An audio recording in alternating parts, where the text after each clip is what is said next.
Why do you say that, Father? You aren't afraid, are you? No, but I respect some of the superstitions of others. Often they are founded in fact.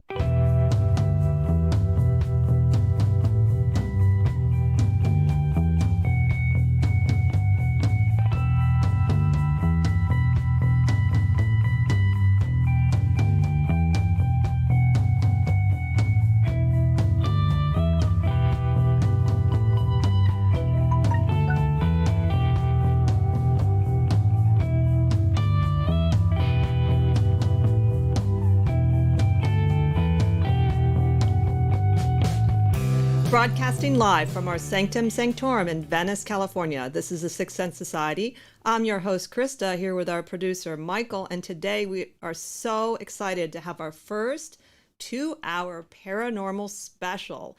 And we have with us today, we have Craig Owens of Bizarre Los Angeles. He's also a fine art photographer and the author of Haunted by History. We have Holly Lindblom, who's a photographer with a passion for the paranormal. And we have Mystic Mitten Paranormal with Hillary Stone and Jessica Crutel, and they are a female-led paranormal investigation team based out of St. Clair Shores, Michigan. And then we have our dear friend, writer, producer, and director of film and television, including the cult horror classic Elves. We have Jeff Mandel today. They've all been on the show before. We feel they're part of our paranormal family. And we also have a little extra special surprise that I'm going to let Craig and Holly tell you about, which we only found out today. But before we get started on this most special show, Michael has a few announcements. Hi, everybody, and welcome to our episode. And I've been so looking forward to this. It's going to be just a blast to have all you guys here and talk about the paranormal for the next couple hours. So we're going to be doing an hour, and then we're going to have a little 15-minute break, and then join us for part 2, and we'll have another hour of great discussion. And there's all kinds of cool things we have in store for everybody. Not going to take too much time because I really want to jump into this, but just to remind everybody that a week from this Tuesday, we have Reverend Jim McGrath coming up as our guest, and that's going to be a lot of fun as always. And you can get all the information on our upcoming shows and everything else on our website, sixthsensesociety.com, SIXTH, all spelled out. And while you're there, if you can afford to, buy us a coffee on Ko-Fi. We appreciate it. It helps us cover all of our production costs and so forth with the show.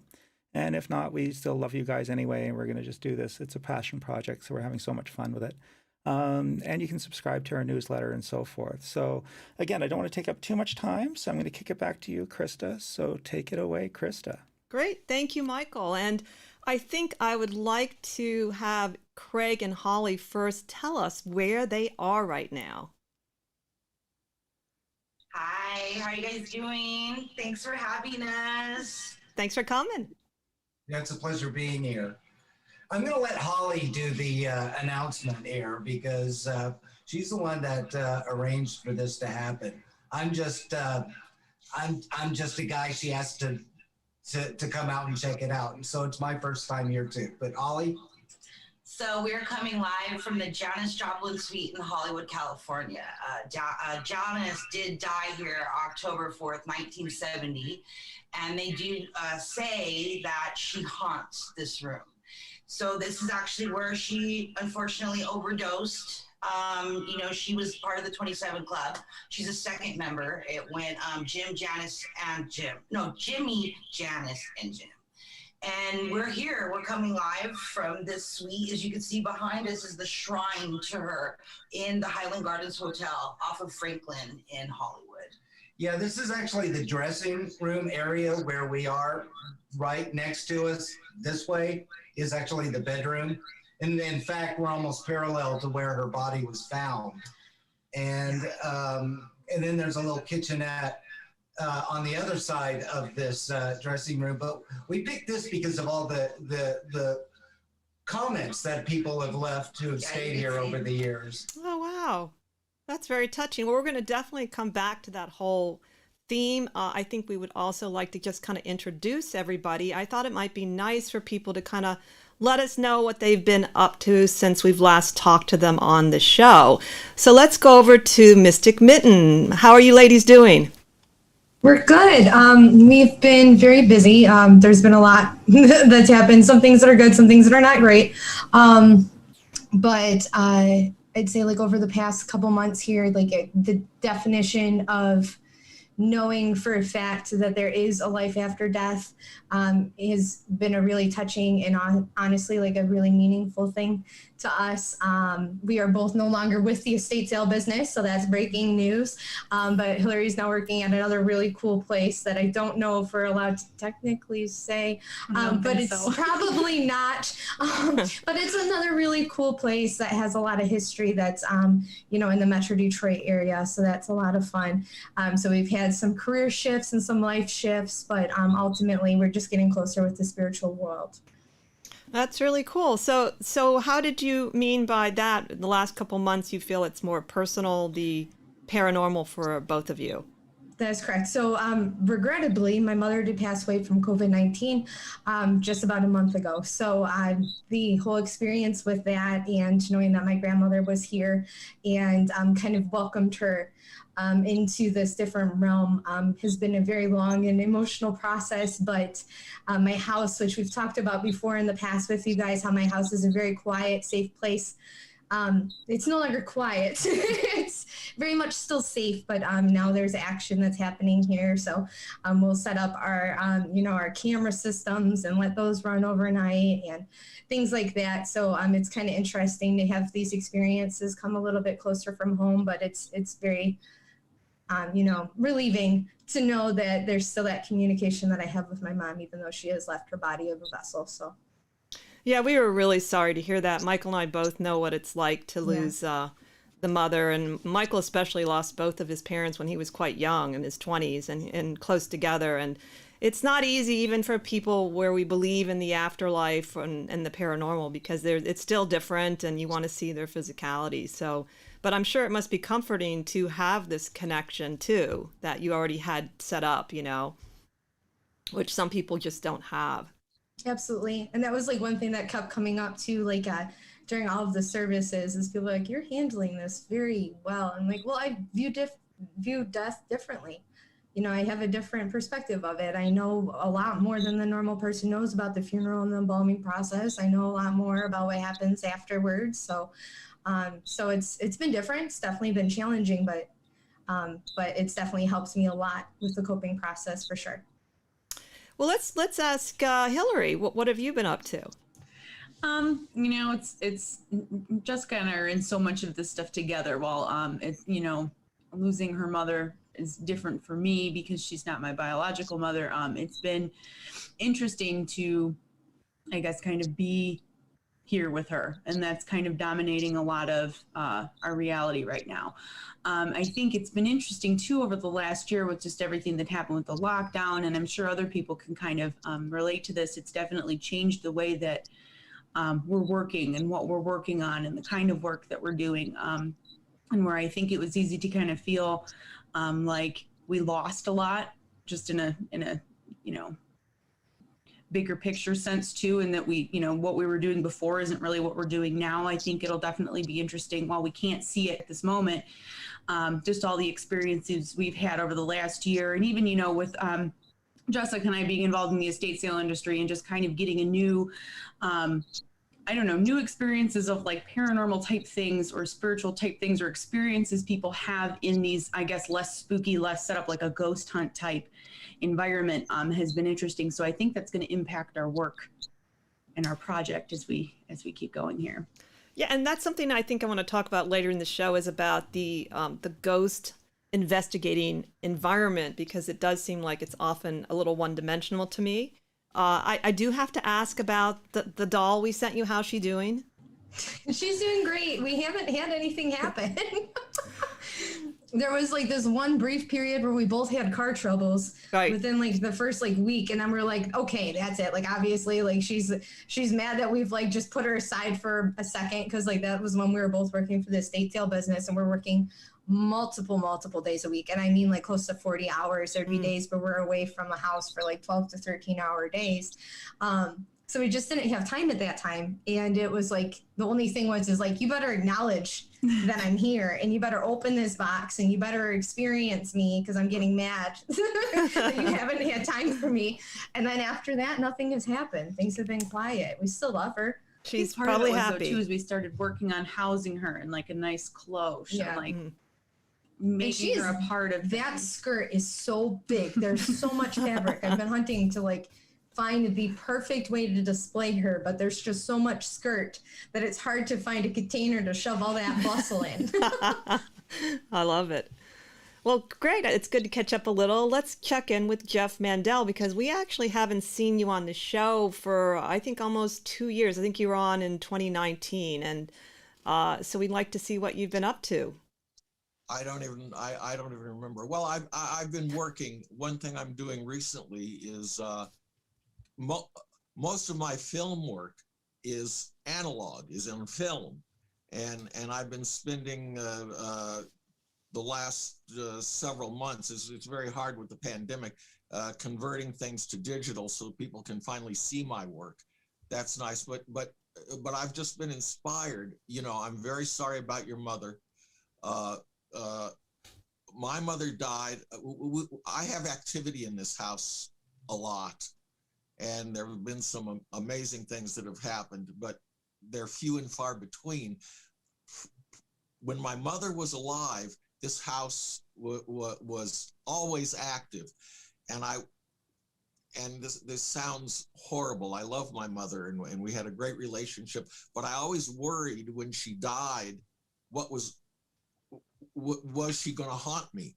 What was going to happen? But when my mother died in February 2012, the house shut down. The house went quiet for years. Over my shoulder, you see what were her stuffed animals. Occasionally, they will move on their own. That's about 2/3 of the animals that used to be there. I don't know where the others are. I find that very interesting. But activity, and also Kashmir and I are finally finishing up our book on our paranormal lives and our experiences, and mine is my sections are geared more toward how are these phenomena happening? How is a ghost able to do this? And I've been getting into that again. I've been getting into all kinds of things with regard to that I won't go into. But at the same time, that's caused activity to start happening again in my own home. My home has become gradually more and more active. Now, you know, it might be the weather. I don't know, the barometric pressure. I have no idea. But that's all. I'm so happy to be here. And I just going to put a plug in. I love Craig's book. It's a work of art in itself. I just thought I'd throw that in for the audience. Of course, he absolutely deserves it too. And I did want to mention one thing to all of you because, you know, I follow astrology and the planet Jupiter transits into different signs, and it just recently transited into the sign of Pisces, which will make it really easier sometimes to tap into otherworldly things. So it could be even like other dimensions, and it's going to be there roughly about a year too. And then also there's some other stuff in Pisces. So it'll be interesting to see what happens in the next couple months. Yeah. It'll be a great year. Yeah. So let's segue over then to Craig and Holly and see what they've been up to. Me, well, the city of Los Angeles is finally beginning to loosen up a little bit where we're having indoor paranormal investigations and tours. And I don't know if I'm the first one to do it, but I'm among the first.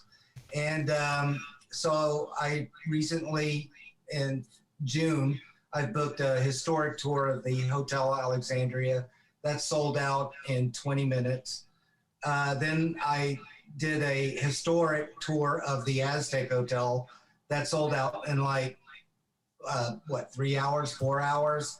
And then yesterday I put the very first paranormal investigation, and it's for the Warner Grand Theater.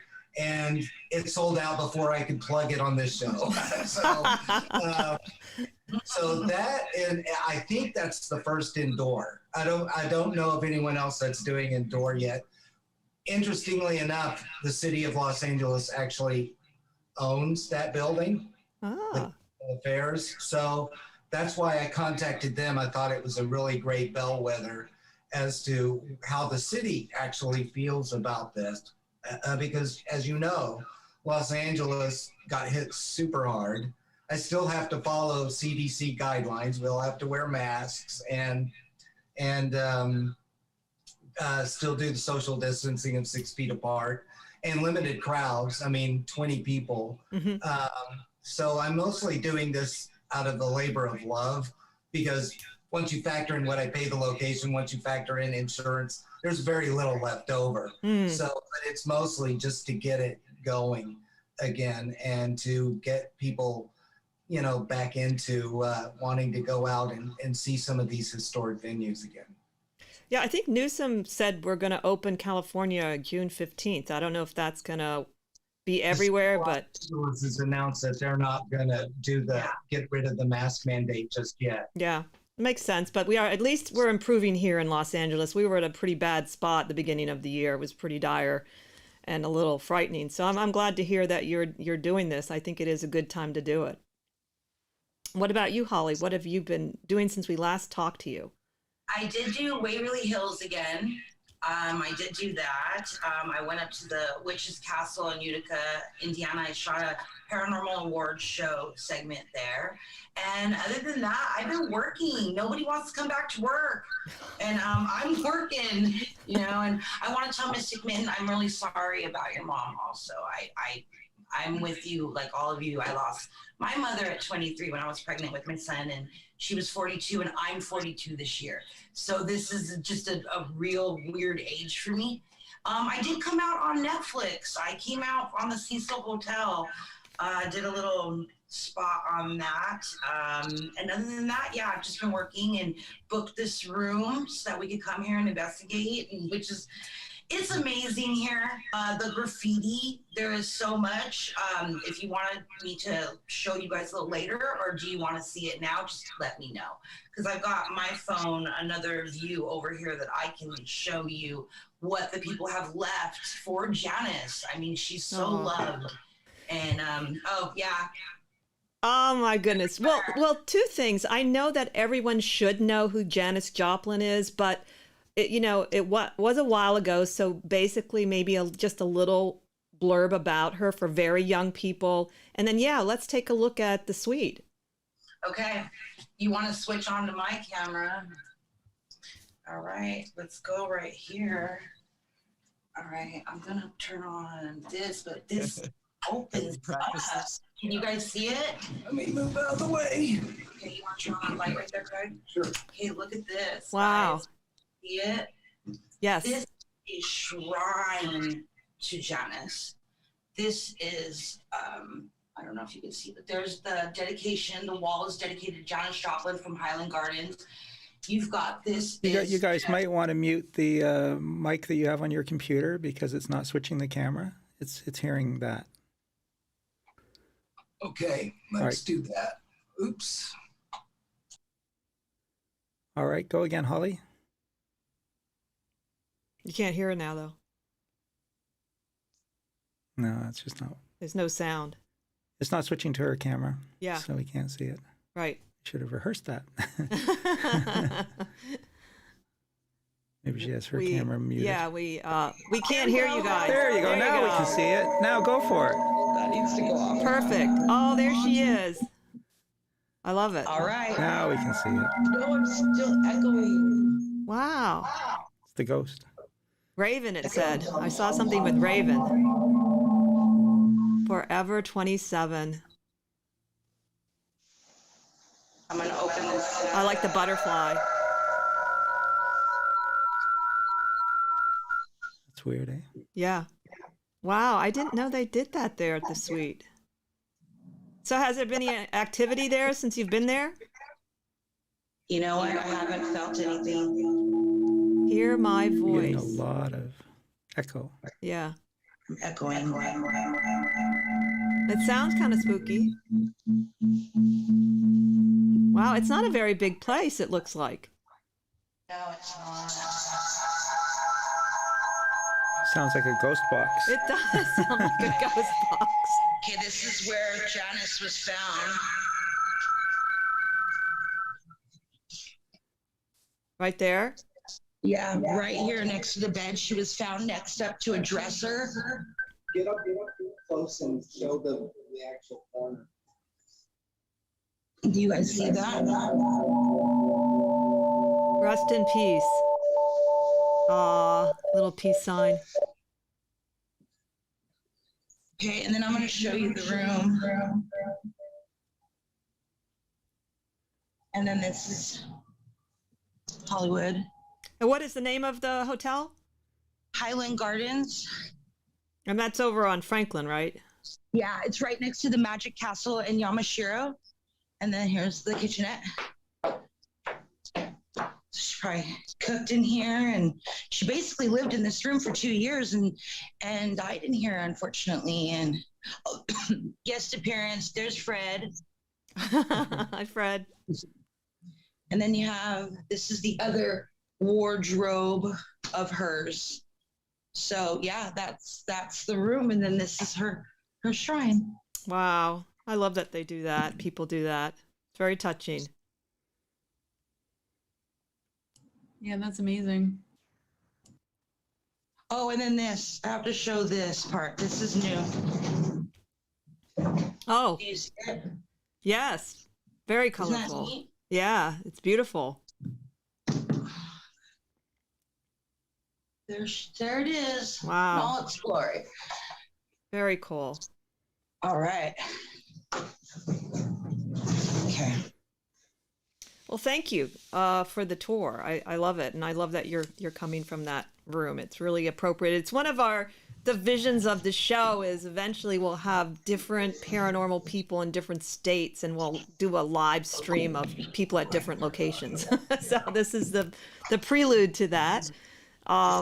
Isn't there some urban legend about rock stars all dying at the age of 27? Yes. Maybe we should do a show about that. Yeah, it's the 27 Club. It's called. Yes.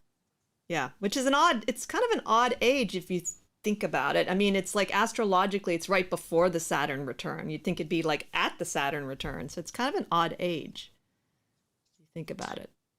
So the echoey stuff went away, right? Yes. Yes.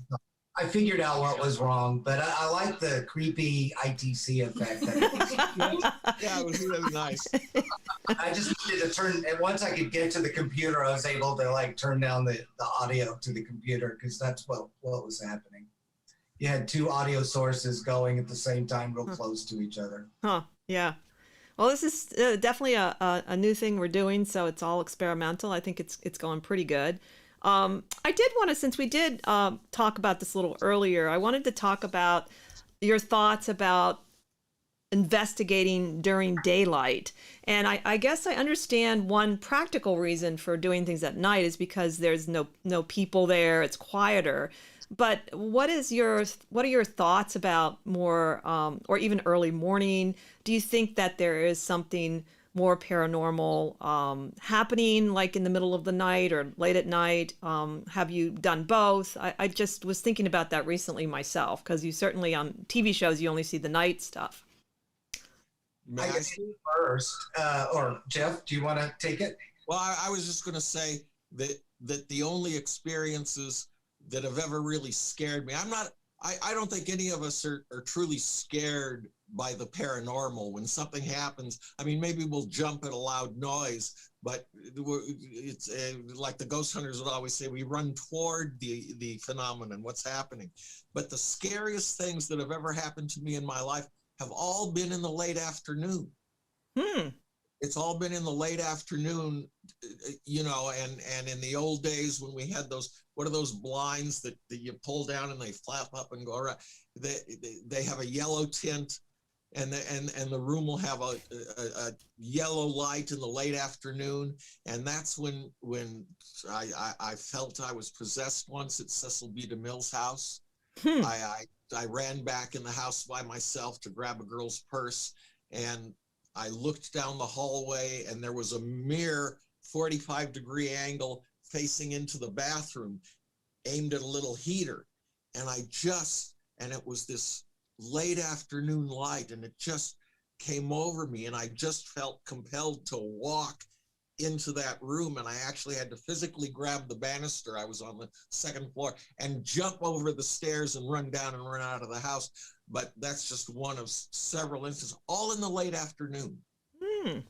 Interesting. The scariest thing Kashmir ever experienced at our friend David Owens' house was at 10 o'clock in the morning. Oh. So I'm not sure. I think when you mentioned that it's quieter, people are more focused. You can focus better on when you have lights. You can focus better on items than the lights coming from all over, diffused from sunlight. I don't know. What do other people think? Well, it's interesting that the lodge here that we have our studios haunted. We know that for sure. We've had some ghost hunts here that have had some very interesting phenomena. But one of the things I noticed, which is kind of interesting, is that it sort of mirrors the rhythm of the lodge when we're here anyway, in the sense that it sort of picks up, midday, and it starts to get more active. It stays active in the evening, and then typically our lodge meetings would end around 10 o'clock, 10:30 at night. And I always notice around then the activity dies off. The whole feel of the building sort of changes. So in theory, I'm kind of wondering if spirits, can still follow their typical patterns. So if a spirit was more active in the day when it was alive, is it more active in the day when it's a spirit? Does it sort of still follow that same life rhythm that it had when it was alive? So that would be something I would be interested in. Certainly some do. Craig was saying something. Yeah, Craig. Yeah, actually, Michael, I agree with the pattern because most hauntings are historical in nature. At least the ones that I've come across. So it would seem somewhat logical for activity to drop, when a certain lodge or certain event ends. At the Aztec Hotel, in Monrovia, the basement is supposed to be active, and there's been legends of it once being a speakeasy. Possibly, as the historian, I think it's probable that it was, but it was probably at the very end of Prohibition when a speakeasy would have existed there, like 31, 32. It was repealed in 33.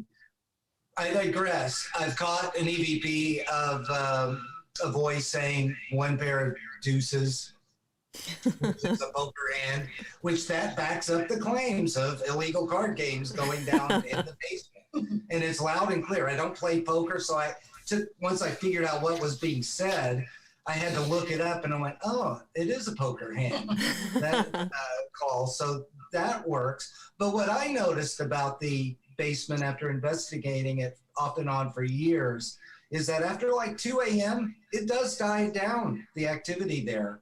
But it picks up not in the early evening, but it starts picking up about 10:30 p.m.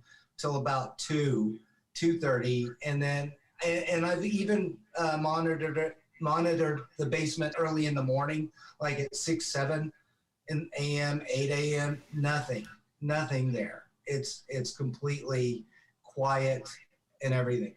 Now, to address the other things, yes, I most of the people that claim to see ghosts, whether they're working in restaurants or other historic locations, typically they see them in the early morning hours, right before the restaurant either opens or right after the restaurant closes. But during the business hours of operation, it might be too noisy, too cluttery, too much energy coming in where you can't spot some of the subtleties.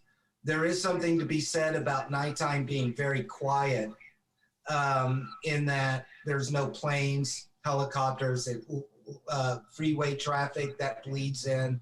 All that dies down, makes it more convenient to control the environment. But as far as shooting in the dark, I've never understood that. That's more of a dramatic thing. I mean, I don't know how you can film in complete darkness and then say you saw a shadow. I mean, it's very hard to do that and be credible. I mean, let's be real. Right. And in paranormal investigations, seriously, if the place is active, you're going to find things throughout the day. Now, I find what Jeff said is interesting and what Michael said is interesting, because sunrise, sunset, there is that dynamic energy change. And that could be what is amplifying possibly paranormal outbreaks, time of day, sunrise, sunset. It's entirely possible. Lastly, I would like to say that my own experiences going around the clock, it's like between 4:30 and about 8 at these haunted locations that I've been. That's when things seem to consistently pick up. And in the evenings, it's a little bit different. Daytime on occasion. And the 3 a.m. magic hour, I'm convinced that's when the ghosts clock out and go to lunch, because that's usually the quiet time. That's the most quiet time. That's almost like the time before the storm. Right. So, and plus, I always tell people that throughout that 3 a.m. is are ghosts on daylight savings? I mean, what type of 3 a.m. are we talking about here? They must be confused. My personal experience. They must be confused in LA because of all the helicopters all the time. Yeah. He was saying like it's quieter at night because of the no helicopters. In Venice, it's like noisier. Yeah. I caught a ghost at 9 o'clock in the morning, a full body apparition in Tuscaloosa, Alabama at the Old Bryce. And I didn't see it when I was filming until I uploaded it, and then all my friends seen it like just go around a corner, and I came on Paranormal Warehouse. They tried to debunk it and they couldn't debunk it. It was real, and I didn't see it at the time. Didn't want to go in there. I didn't have boots on. I was just panned around. I was totally trespassing and caught it. And it was like 9 o'clock in the morning. So you can catch these things at any time. If there's a haunting and it's residual or anything that we say, they're going to be there no matter what time. Like you said, what time are they really on, Yeah. What about you two ladies, Jessica and Hillary? So from my recent experiences, my mother was always up super late, and I get it from her, and she got it from her mom. So it just runs in our genes on that side of the family. We're normally awake till at least 2 a.m. But, my mom would be up till like 4.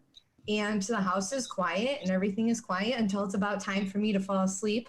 So like around 1:30ish after I come home from work. And that's the time that things are happening. So if that isn't proof in itself that like we're going to stick to our own patterns and our own routines, that if this is in fact my late mother who's here that's visiting time to time, she's on her normal schedule. She would sleep till 1 o'clock in the afternoon, and then she'd be up till 4 o'clock in the morning. So it makes perfect sense for all of this stuff to be happening in our house that's normally quiet, to be falling in the same time zones and time area that she's used to existing and when she was most active. I think we've been fans of the idea that things can happen or paranormal activity can happen at any time. Kind of as long as we've been doing this, I think we had a lot of our own kind of experiences like you guys have during the day, particularly memorable experiences.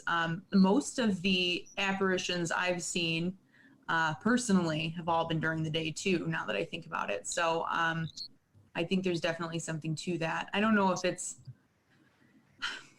what it is, who knows, but I think definitely something to be said about patterns and routines. And especially now too, I'm working in a historical home. It's kind of like, all right, everything is set up to kind of mimic how this was when these people were living here.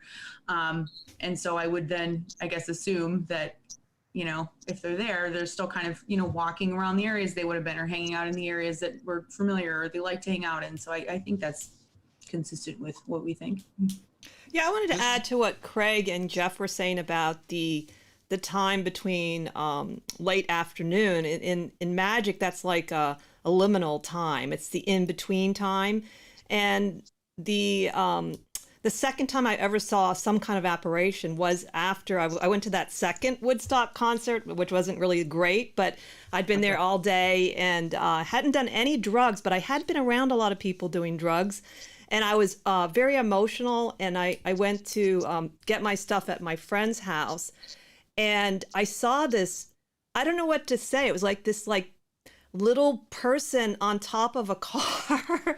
And I I screamed. I was all by myself too. I have to say, I am afraid when I'm by myself. It's like if I'm with a group of people, I'm much more brave, but I screamed and ran in the house because there was a dog there. And I thought, I'm going to bring the dog out and have the dog help me, my friend's dog. And I still don't know what it was, but I saw it like clearly. And when I went back outside, it was gone. It was just kind of sitting on top of the car, like kind of like a little alien being. And I still don't know what it was. And I don't see apparitions that easily. I wasn't even thinking of the paranormal, to tell you the truth. So that's why it kind of stuck with me. But it was pretty scary. And it was like maybe about 7 o'clock, I think. Maybe it's a little twilighty. So I kind of agree with Jeff. When I think about it, it's more kind of that twilight period to me that seems to be heightened from my experience. Let me correct my statement. I actually have been extremely afraid. I remember once encountering what I think was a banshee in my own home, but the reality is, at a certain point, well, you for me, you always have to walk past whatever it is that scared you to get back to your car or to get to bed or to get to everything. So I think we learn to just those of us that have lots of experiences, we learn to just okay, boy, that was scary. And it's like we got off a roller coaster and now I got to walk right through that hallway to go to bed. And I think we do that. How many apparitions have we all encountered that just look like regular people? We just don't know. And I wonder, this is an interesting question to everybody. Is everybody sort of a night owl? I know I'm a night owl. Maybe being a night owl has something to do with our interests and our experiences. I don't know. Are we all night owls? Is there anybody that gets up crack of dawn?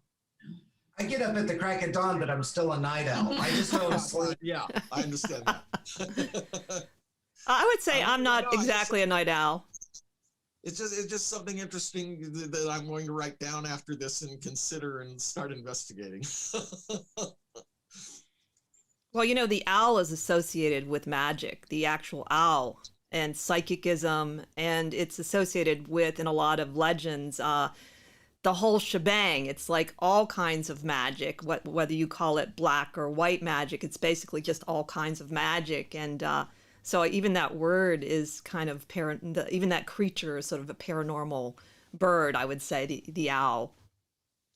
You know, we're right next to the Magic Castle right here. The historic haunted Magic Castle. I mean, that's our neighbor. And then you've got Yamashiro right above us. So what did you call it? Haunted Row? Paranormal Row. Paranormal Row. Like, bring back to, you know, adjacent haunted locations. Yes. Or allegedly haunted locations. Yeah. I mean, the Yamashiro, that sounds credible. It's the basement area where apparently a lot of the activity is. Magic Castle, despite all of its trickery and gadgets and very cool decor, it did have, 3 suicides there? And one just since it became the Magic Castle. Yes. Before that, it was just a home, you know. So I kind of tend to believe those stories. The ones here, it's mostly this room where I hear most of the ghost stories. 105. But it falls in line, you know, like Graham Parsons died in Joshua Tree, in this mid-century modern hotel there. It's a similar, in the room where he died, similar shrine. People go there to try to contact him, and he's believed to haunt that place. Same with John Belushi at the Chateau Marmont in the little bungalow. So, you know, some of these places where a very noted celebrity died has a, you know, it's just this haunted reputation. Whether or not it's true or not is another thing, but it's still kind of cool to come in and be able to, you know, pay homage. Don't you think that homage kind of creates even more possibility for the spirit to come back, because you're kind of evoking her memories and calling her name and writing her name. And it seems like that might help, actually. I actually came across a real interesting anecdote that very few people know about. That's connected to rock and roll, not LA, but rock and roll. But in England, Harry Nilsson owned this apartment in like London, and that was where Mama Cass Elliot died. And he was convinced that it was cursed. And so Keith Moon wanted to take that place. And at first Nilsson was like, I don't really want to rent it to him because I think there's a bad vibe to this place. And Nilsson's friends convinced him, go ahead, it's Keith Moon. What can possibly happen? And Keith Moon died there, you know. And so that place is actually still around. Obviously, Harry Nilsson doesn't own it, and I don't think he rented it out afterwards. I'm pretty sure he played hot potato and got rid of it. Interestingly enough, Mama Cass Elliot's home in the Hollywood Hills has long been rumored to be haunted by Mama Cass's ghost. I mean, Dan Aykroyd lived there, and he claimed that he had an experience with something really heavy on the bed next to him. Ringo Starr lived there. Interestingly enough, major fire broke out while Ringo was renting the house, and he lost a lot of his Beatle memorabilia in the fire. So the house has kind of this topsy-turvy history in the Hollywood Hills. But I thought these places where celebrities died and where there's homages to them and people come to try to connect, it's a real interesting phenomena in itself. And I think that's kind of the point I'm trying to make by connecting all of these dots. Well, may I just bring up a plug that Keith Moon, his last screen appearance was in my first movie, and it was also Sal Minio's last screen appearance. And very shortly after that, Andy Williams, who sang the theme song, his wife killed Spider Savage up skiing or something, and I ran into George Kennedy, who was also in my first film. I'm saying this because it may soon be re-released, but Sonic Boom. But I ran into George Kennedy, who was in it, and he said, opened his trailer and said, "Hi, am I next?" But I don't know, little personal anecdote plug.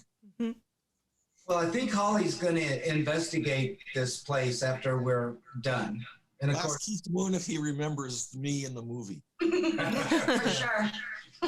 So have you heard, either of you, any like anecdotes about people that have stayed in Joplin's room, have seen anything or heard her sing or anything at all?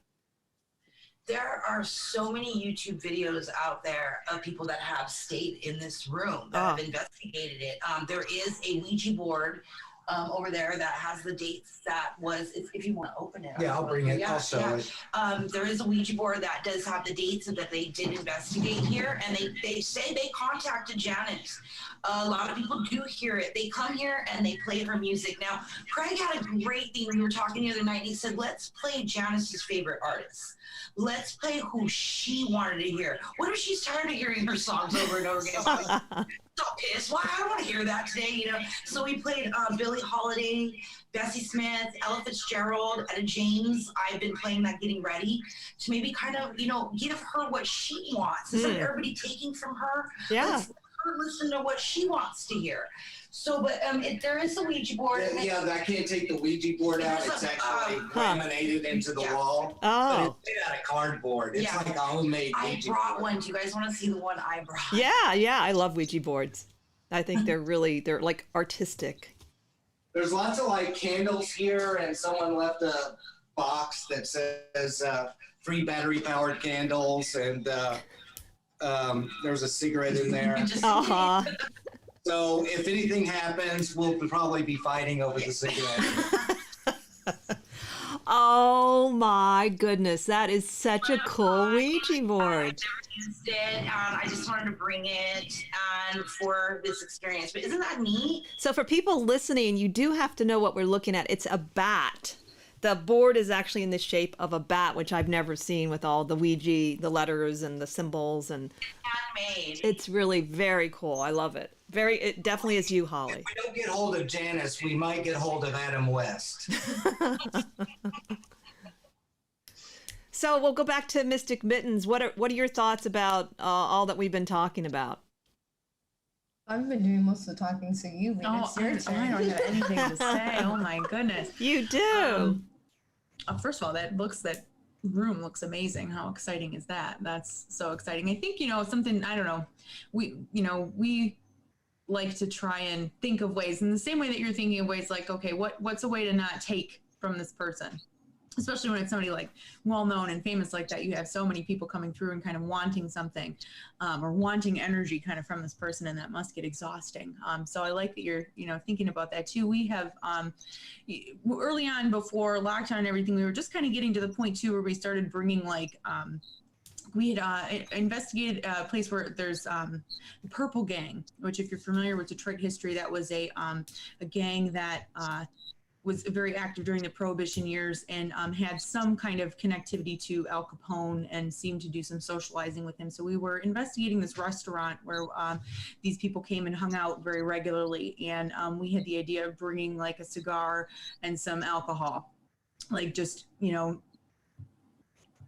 symbolically, like, here, we're giving this to you, even though there was alcohol at the restaurant, whatever. And we noticed we had all these different EMF meters out, some of the K2 devices on a table kind of triangulated in this arrangement where we could see them all. And we opened up, I had this little just jar of like whiskey, like it wasn't very official or very like nice, but just a little jar. And I just opened it up. And the minute I opened it up, it kind of spilled all over the place and all of the meters went off. And so it just felt like there was this acknowledgement of like, ooh, you brought me something, sort of. And so I like when people think about that stuff, and we enjoy thinking about that stuff. I think that's what makes it fun. I don't know. And the experience was doubly cool too, because that was our first time using a REM pod.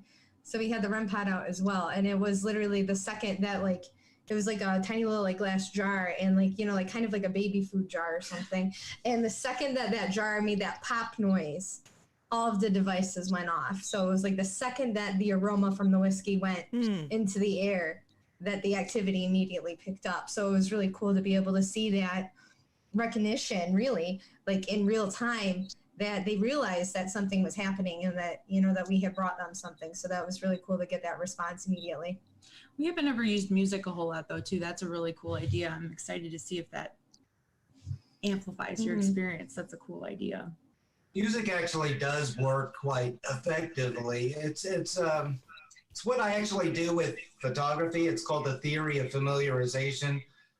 Ghost Lab called it era cues. I always thought era cue sounded like a play. Like on what? Era cues, New York? Let's see. Ghost Hunters International called it the Singapore theory. But no one can explain why it's called Singapore. But the theory of familiarization, it's a mouthful. That's probably why they pick these random other names. It's an experiment, and it's one of the most effective and least used by paranormal people. But you create an environment that might be familiar to an intelligent energy, which is what you often refer to ghosts or spirits as, an intelligent form of energy that can respond back if it feels inclined to. Sometimes it can be confused into coming forward if it recognizes something. So you have to kind of get the era correct and create a mood that is respectful to them, and something that they can, we're assuming they can see us, we're assuming that they can hear us. And so we have to assume quite a bit, but often or not, you will get something weird happens. Something will fall over, a door will open and close. A voice. You never know. But people dressing up, that's part of one of the reasons why. One of many reasons why I get all dressed up, even though this is not my era for dress. No, I'm in my 50s. And, I'm not in my strung out. But it does work as far as stirring things up. But it's called the theory of familiarization, and I find personally That's the most fun way of investigating. But playing music and then stopping works really well. And I would always, for instance, in this particular place, I think everyone under the sun plays Janis Joplin here, hoping that Janis's ghost will come. I think you got to go one step forward, because if her spirit is here, there's an emotional connection maybe to this place. Mm-hmm. Whatever reason, she supposedly stayed here for 2 years before she died. Yeah. Which is hard to imagine, but she was touring a lot. Yeah. What were her influences? What was the music she loved? She might be sick and tired of hearing her own stuff. She might have been sick and tired of hearing her own stuff in her lifetime.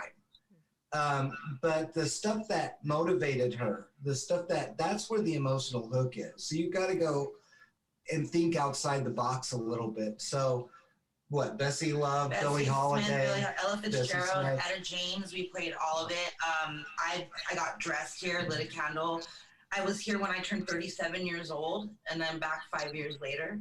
And that night, 36, 37, it was like, dang, I lived a decade over Janis of what she would have lived, and it's sad, and now I've just been playing all the music and talking to her like she's around here, and I'm not here to, like I said, not to take anything from her. I'm here to celebrate her and, not banish her or do anything, let's just hang out with Janis. And I'm not going to be drinking this, but later or something and hang out and party in a room. But yeah, I'm having a couple friends come by. We're going to investigate. We're going to just sit here in the dark. That's what I told them. We're just going to sit here and listen. If you're okay with that, you can come over, but we're not, maybe a little Ouija board, but I just want to sit here. Yeah. And hear. If I can just cut in for a second, Sure. just to add to what Craig was saying too with the music. I was up at the Owens house one night, and I'd taken along my acoustic guitar. And I'm a horrible guitar player, but I can make some noise and mess around and a few chords and so forth. But I'm sitting there, doing my thing and playing in the basement by myself, and you can always hear stuff going on upstairs. And no sooner did I start to actually play the instrument when the activity upstairs, they started talking about how much it was picking up all of a sudden. And I don't think David actually felt that there was a real connection. But I had to say, I thought that was really interesting. And I'm thinking, if I'm a spirit and somebody shows up with something like a guitar that I haven't seen in a while, hey, I'm in. It's a party. Let me check it out and see what's going on. So I think that it really drew that energy. And I also think that it would be worth an experiment in a sense, since you guys are into the music aspect, to perhaps try and use an actual acoustic instrument rather than a recorded music and so forth, because the instrument itself has a certain frequencies and energies. And maybe Jeff can talk to this because he's a recording engineer that isn't there with recording. I was excited that you said acoustic instrument. That was something that I was going to say.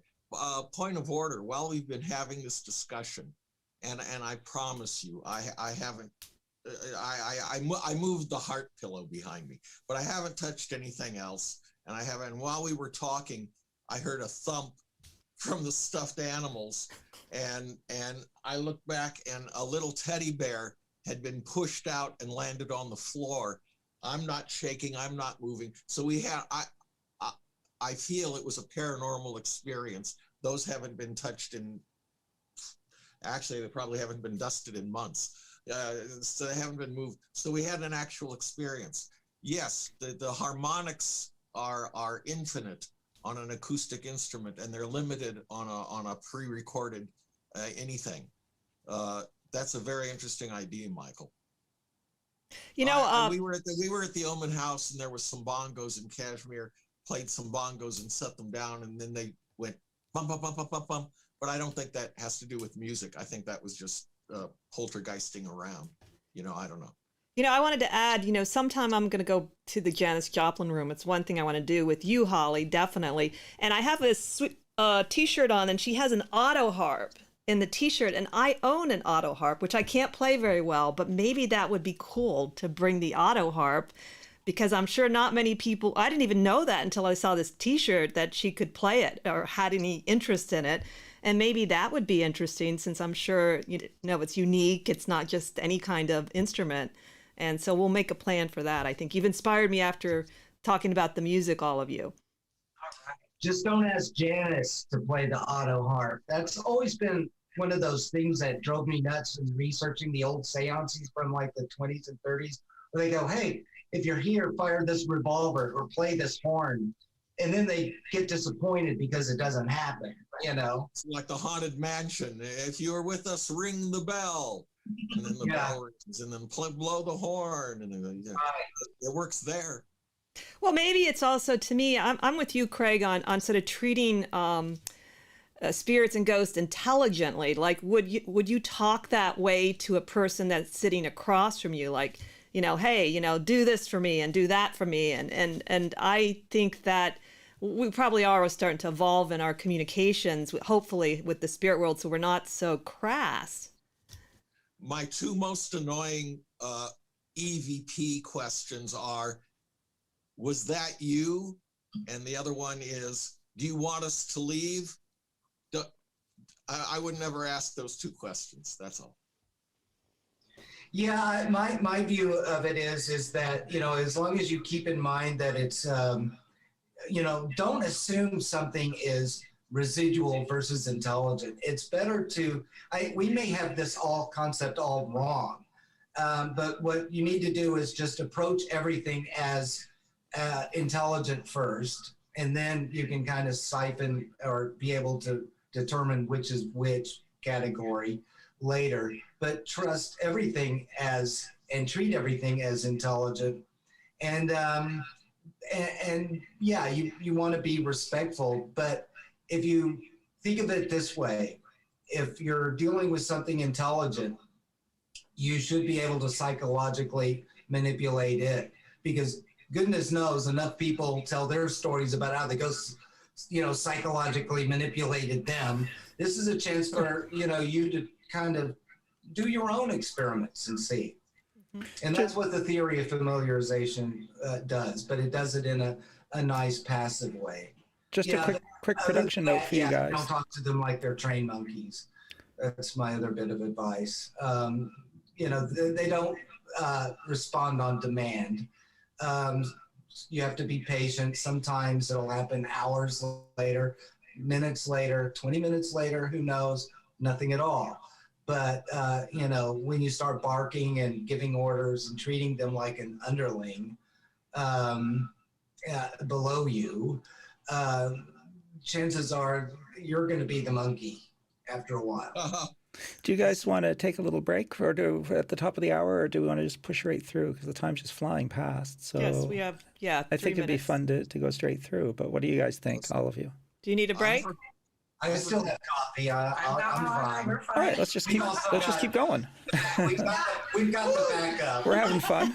Let's keep going then. So for all of you listening, we are not going to take a break. We're going to charge right through the second hour and continue to have fun with our paranormal guests. So hang around and enjoy.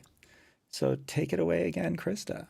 All right. Well, instead of, I was thinking break, so now let me get my head in the game here. Well, one of the things I was reading, our latest guest, Amanda Womer, she recently put out her first volume of The Feminine Macabre. And basically, she's hoping to support women in the paranormal. So I've read quite a bit of the articles, and some of them are really fascinating. And one of the people I really liked in there, her name is Cindy Heinen, and she has an article about sustained electronic spirit communication.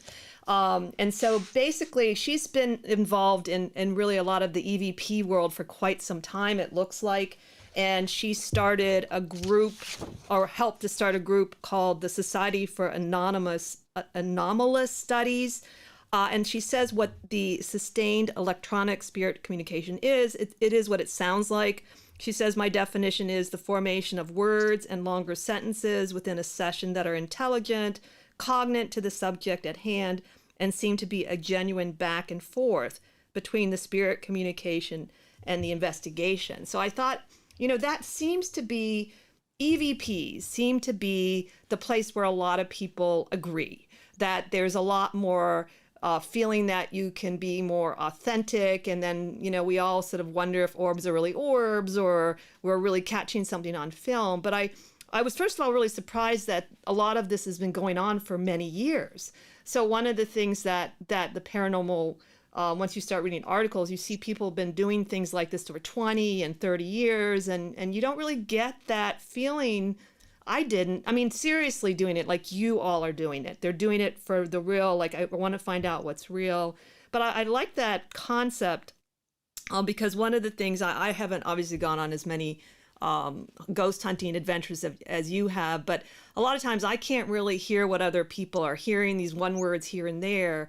And the thought of having something more coherent, it really appealed to me in the sense that that's possible. And I would like to sort of hear all of your thoughts about, have you had those experiences of sort of the extended, sustained communications, and have you noticed any reasons why you've had that? Is it because of the situation? Is it because of the people working together? Which, by the way, she also mentions about if you have a good rapport with each other, that oftentimes the phenomena is better, what you capture. And so that would be also part of my question to all of you. I was going to do it sort of in the second section, but we can do it now. This is the second section. Yes, we're going straight through. So yes. I have a lot to say. Maybe I should let other people go. No, I'll go. Electronic voice phenomenon. I don't believe that there's such a thing. I believe that they are all physical manifestations, real sounds, not something that's magically changed the magnetic pieces on a tape. I think I made a discovery going over my recordings that the EVP was missing the fundamental tone. Our human brain uniquely creates a fundamental tone when there is none. The phone company used this phenomenon when they were using copper wire to put more conversations on a line, because when you remove the largest wave, the fundamental tone, you can put more conversations on a line. When you hold the phone away from your ear, it sounds tinny, it sounds odd, and you might not understand anything. I think that's the same thing that's going on with an EVP. If your head is turned the wrong way and the microphone is facing this way, you can hear an EVP because you hear all the overtones, all the harmonics. But if your head is tilted, this might be your problem, Krista. If your head is just tilted a little bit with the folds on your ears, you don't hear it. Someone else hears it. But and I've had many sustained. I've had 2 sustained conversations with a disembodied voice, and then with shadow figures. And I've heard them I've recorded them talking to each other, and yes, every once in a while you get a word, and I would tend to throw that out unless it's a yes and no answer to a question, because they will converse. I don't know. My experience, you said, is it the people there? Is it the relationship involved? I always try and have a relationship with that which I'm investigating, and I ask more than simple yes or no questions. We talked about the David Oman house. I noticed after I just so you understand, I invested in one location for several years, and I noticed that they started calling me by name. I also noticed that they knew my name was Jeff or Jeffrey, which is fine if you're a human, but I'm not sure what this disembodied voice is, and the fact that it can generalize Jeff and Jeffrey and understand it's the same thing, I think that's interesting. I had a situation where they misunderstood me and I misunderstood them. I mean, I don't know. I could go on forever, but I have mostly, all of my vocalizations are mostly sentences. They may be non-responsive, they may be unrelated to what I'm saying. The famous one is the one that was on, what was that show, Paranormal Witness, where I heard talking in a corner, and oh, my camera's over on the bar, and I grab it and I go and I take it. And the second I bring it into focus, it said, Jeffrey, don't shoot me. So you know, that's been my experience. I ignore, if I hear a word, it could be just a log popping in the fireplace. Jessica and Hillary, what is your experience about the concept of the EVPs and the idea of a sustained communication? Well, I think like every time that we think about this, the one experience that we had that sticks out the most was actually the first time that we ever were like, let's go investigate, like when we were brand new. And we just had some cameras, we had a voice recorder, and we just asked for random girls that we found on Facebook to come meet us and hang out in a cemetery. And I'll never forget when I was reviewing the evidence and I was watching the footage and I hear this voice of this little girl saying it's her. And like moments before, like Hillary is reacting like somebody's trying to get her attention. And that was just the coolest thing, that we were able to capture the audio with Hillary reacting to it in real time, even though none of us actually really heard it when we were there in person. It was just really fascinating. And like for us to be able to like, that was like the first time that we ever went out to do anything. It was like years ago, and we're just screwing around in cemetery at night. And that's what we were capturing. Was just really awesome to be able to see those two things go hand in hand. And like my own personal opinion too, I'm building like rapport and like going in, and like it's important, and we've always viewed this, it's like it's important to go in and be a kind person, and you're gonna get more flies with honey. And like you go in and you're sweet and you're fun and you're having a good time and you're likable and people want to hang out with you and conversate with you. Like if you go in and start barking orders, exactly, like people aren't going to want to talk. That's not well received. But if you just go in and you're genuinely having a really good time, people want to be around because they want to have a good time too, and they want to see what all the fun is about. I think something that we kind of learned through our process too is managing expectations. And I do like, Holly, that you had talked about you're just there to sit there, basically is how you phrased that. I like that. Because that's kind of how we go into it too. And you know, a lot of times early on when we would invite different friends and people, you know, there's a lot of expectations. And I think we found these scenarios where we did end up with some kind of evidence, if you'd call it that, or something to take away, like a really strong EVP, which are few and far between. I don't think that, you know, that really high quality capturable stuff is super common, because they do think, I don't know, if you start looking too intensely for words, like you said, then the, you know, fire pop, things like that, everything sounds like a word.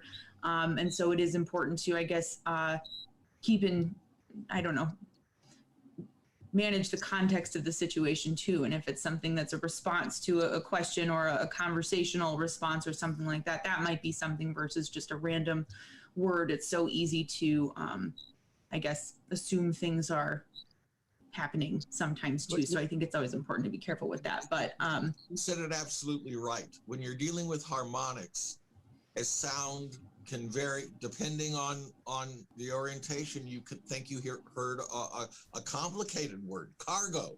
Yeah. You know, oh, that's a complicated word, but you're hearing harmonics from other sources, and it's the answer to a question or a sentence that is more interesting and more realistic, I think. More real as a spirit communication. Right. And that goes hand in hand too with, like, you know, like matrixing, or like just even having, like, you see faces and things, or like shapes in the clouds, or like if you're trying so hard to focus on hearing anything, your mind can start to make up anything out of the slightest things. So if you're trying really hard and it's not going hand in hand, and there's like a bump in the floor or whatever or something, like you're gonna think that it was something else when really it's not. So it's usually just best that, like, if it's a direct response, or it answers that question, or the timing is perfect or something, or it's like clear as day, then awesome, that's fantastic. Other than that, it's just not worth, you know, locking in a place and calling it evidence, because you could easily just toss it out. It could just be a common, simple person mistake. Although it's also nice to have those things too. That's true. Yes, certainly. I'm curious to know too. I don't want to shift the conversation in another direction, but I am curious to know how everyone feels about, as we've gone on here too. I personally have found that I enjoy kind of simplifying the whole investigation process. And we used to get really caught in the trap of like needing to have all these toys and these gadgets and these, different people on YouTube. And if you don't have this, you're not, a real investigator. And so we fell into that a little bit early on. But I think as we went and we started to just really keep using the things that were working for us or kind of, I don't know, making our experience feel worthwhile, the simplest pieces of equipment and really just sitting there and trying to, I guess, more energetically contribute to the space that we're in, I think has rendered better, simple results. But then at the same time too, half the time, stuff, that EVP Jessica was talking about there too. We've shown that to other people and they're like, I don't hear what you're hearing. So it was something that's so like, how can you not hear that? That's the craziest thing we've ever heard. There's always, things just sound different to people. I think if we're taking turns, it's Craig and Holly's turn, but I have a lot to say here. You're absolutely right. You need yourself and your senses and something to document it. I mean, something to document it is good. But when you start dealing with the equipment, you could be measuring just, I think that the EMF field variation has to do with magma roiling underneath the earth as much as a spirit presence. Let me ask you, we're trying to experience a spirit. And so we've got an EVP meter and it pings and we go, oh, we found something. And then you use that same device and say, once for yes and twice for no. Well, if they can control it to do once for yes or twice for no, they can also just stand there and let it not do anything. I mean, and hide from you.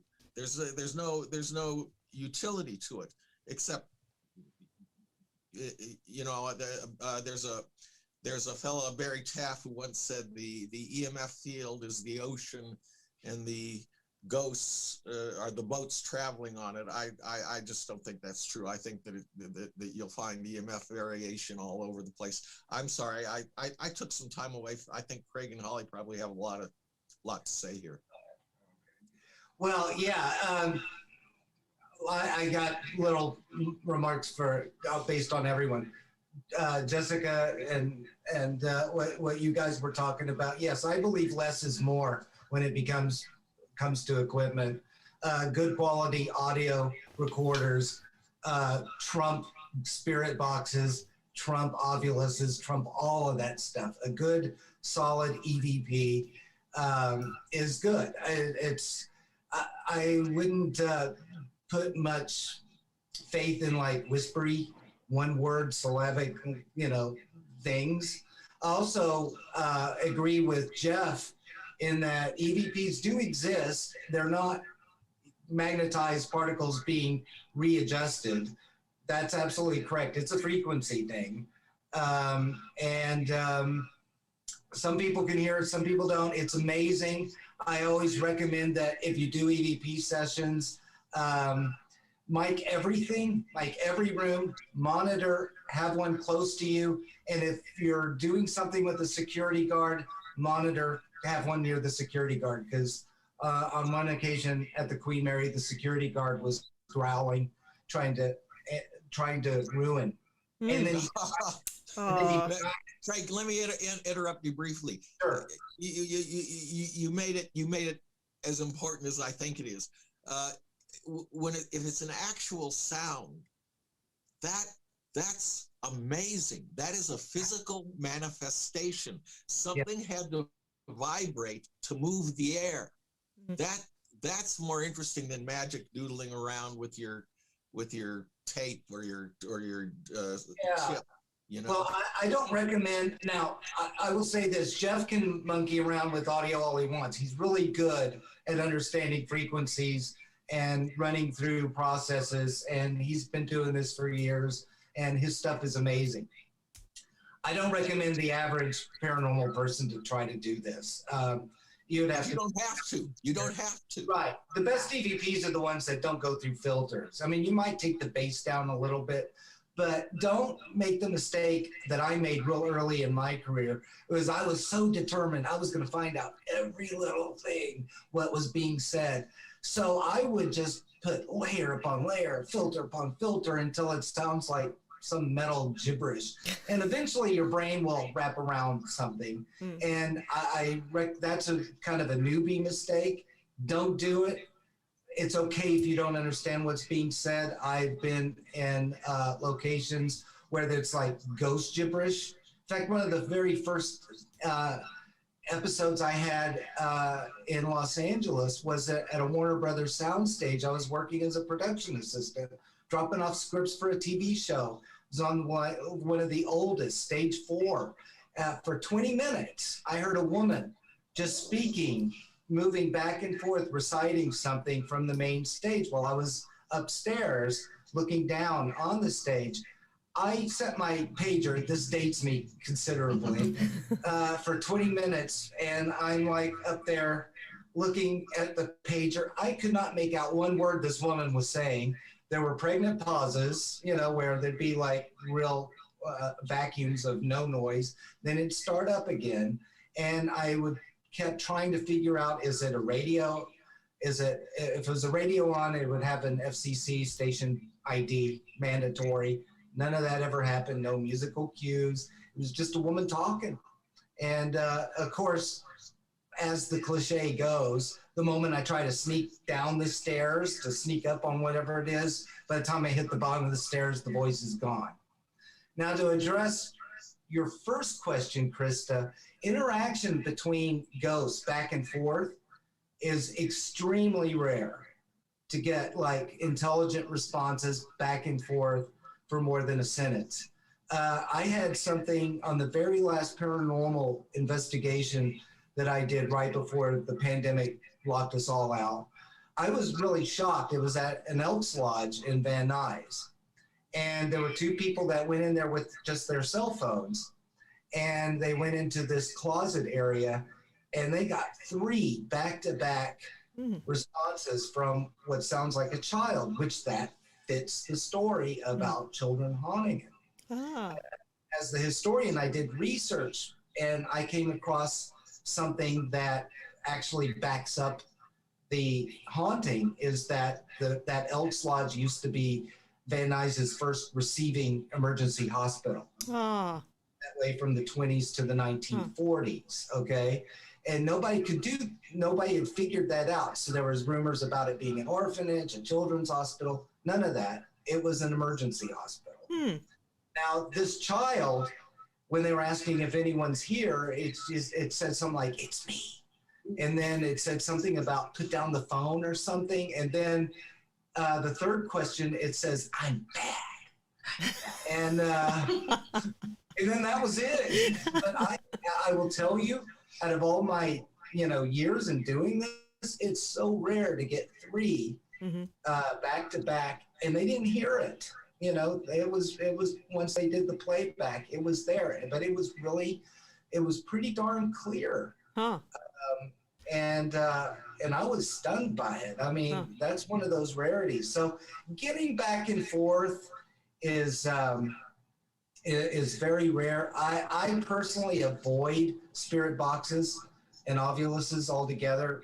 On that same investigation, there was a paranormal person that brought in a spirit box into one of the rooms, and they got super excited because even though I debunked the story about a person being murdered during a union hall meeting and being thrown out the window, they still wanted to pursue that urban legend. So they were doing a sweep on their spirit boxes, and they came up with 187 or something like that. And they were saying, "Oh, that's the police code for homicide. So therefore, there must have been a murder, and your urban legend claim is no good." And they went with it, and I went, "Oh, okay, that's interesting." I wasn't there to hear it, but I had a recorder hidden, so I listened to the recorder and afterwards, and it was a jingle. I don't know if you're anyone in LA, you're very familiar with it, but it's 1877 Cars for Kids. It had music in the background of the thing, but just because they picked up on that 187, they ran this whole gamut. So don't use spirit boxes. It's too prone to produce false positives. The stories about it scanning at less than, a quarter of a second or a fifth or an eighth of a second, that's not provable. They're known to hang for up to a second, maybe longer. Mm-hmm.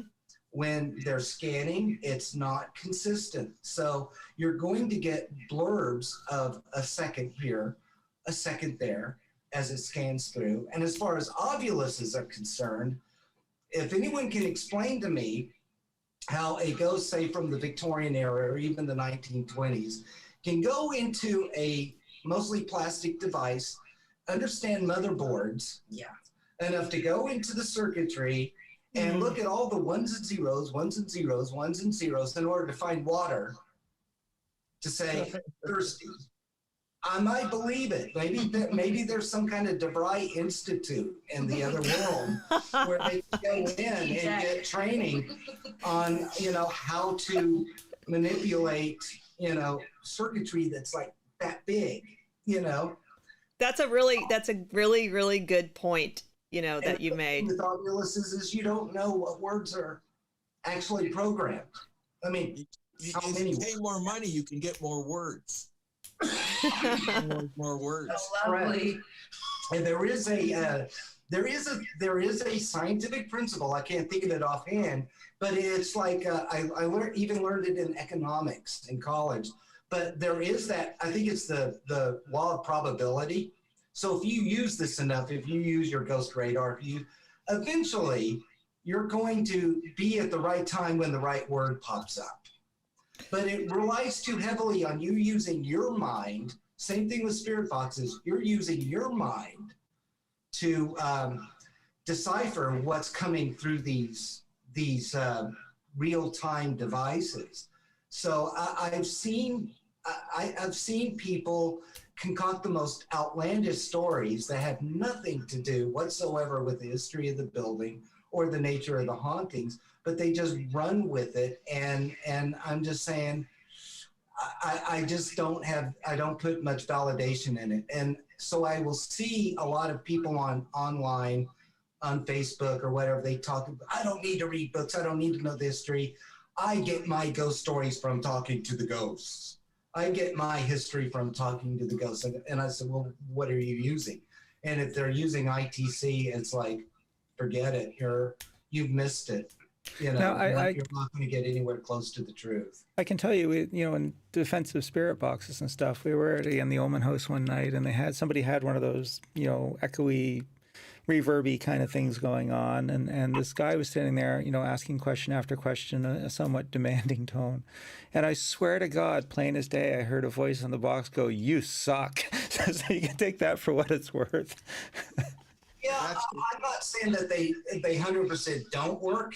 I'm just saying that they are so prone to producing false positives that you really can't use that as your main source of proof.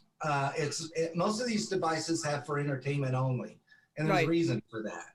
And but if you're, like I said, I got to correct myself. When I was in the Aztec Hotel, I said the EVP was a pair of deuces. It was actually one set of deuces, which is even more strange. I don't play that, like I said, poker. It was one set of deuces was what was said. I was doing something at the Glen Tavern, doing a photo shoot for the book, and we got this ghost gibberish going on, in the hallway, and it completely disrupted the photo shoot. I had someone dressed in a period clothing that I was shooting. And fortunately, I had recorders going, so I did catch the gobbledygook, the ghost gibberish. And every now and then there would be something that would come through that was coherent. One I thought was just the term Glen Tavern. And I think I've said this on a past show. What makes this interesting is that from the moment that building opened in 1911 to World War II, That was all it was called, the Glen Tavern. Mm. Then after World War II, it became the Glen Tavern Hotel. And in the 80s, it became the Glen Tavern Inn. So when you have something that just says Glen Tavern, Mm-hmm. it's clear enough. It's faint, but it's clear. This kind of gives you an idea of, the window of maybe the era where this intelligent energy is coming from. I have a personal question. I never hear people talk about hearing languages that may not be familiar. I'd be curious as to if it's possible, for instance, that we ignore indigenous people that are spirits because we don't know much about their languages. And you'd have to really maybe at least be familiar. Well, what does Choctaw sound like, or the Tongva people? And obviously there are places, I'm sure, haunted, like some of the burial grounds where people have built over, or even just, you don't really hear from people like in LA or someplace in California. You'd expect to hear Spanish or something like Craig, that, and I just don't hear people talking about it. I'm sorry. Was that what Craig was talking about when you said it was just ghost talk, unintelligible? Was it Navajo? I mean, I don't know. I don't know. It's what I define it as is you can hear syllables, you can hear vowel sounds, but you just can't connect what the words are or the sounds are. But they'll be like ongoing, like just tiny little like whispering or mumbling. Yeah. I don't know. I mean, people have heard this on the Queen Mary. I wouldn't think Navajos would be on the Queen Mary, but as far as the Spanish is concerned, there have been EVPs caught in Spanish out in LA County, and it always, if you're doing like the San Fernando, there's an adobe there from the 1830s, and then it was a home for a Spanish language family in the 1870s up through, I think, the 1920s. And it was the Andres Pico adobe. They have caught Spanish EVPs there. But it helps if you speak Spanish in order to get the Spanish back. Yeah. So if you're going to a place that is supposedly haunted by, it's supposed to be haunted by a certain family, or you suspect, and you may not be familiar with the language, get someone that is and run that experience. Don't expect them to understand English. Right. Same thing with indigenous people. Don't expect them to understand English. Mm-hmm. If you're out there. And it is entirely possible that, you might be catching weird voices. You just don't know what they are, or weird sounds that you don't know what they are because you aren't familiar with the language or the, or even the regionalisms of that area.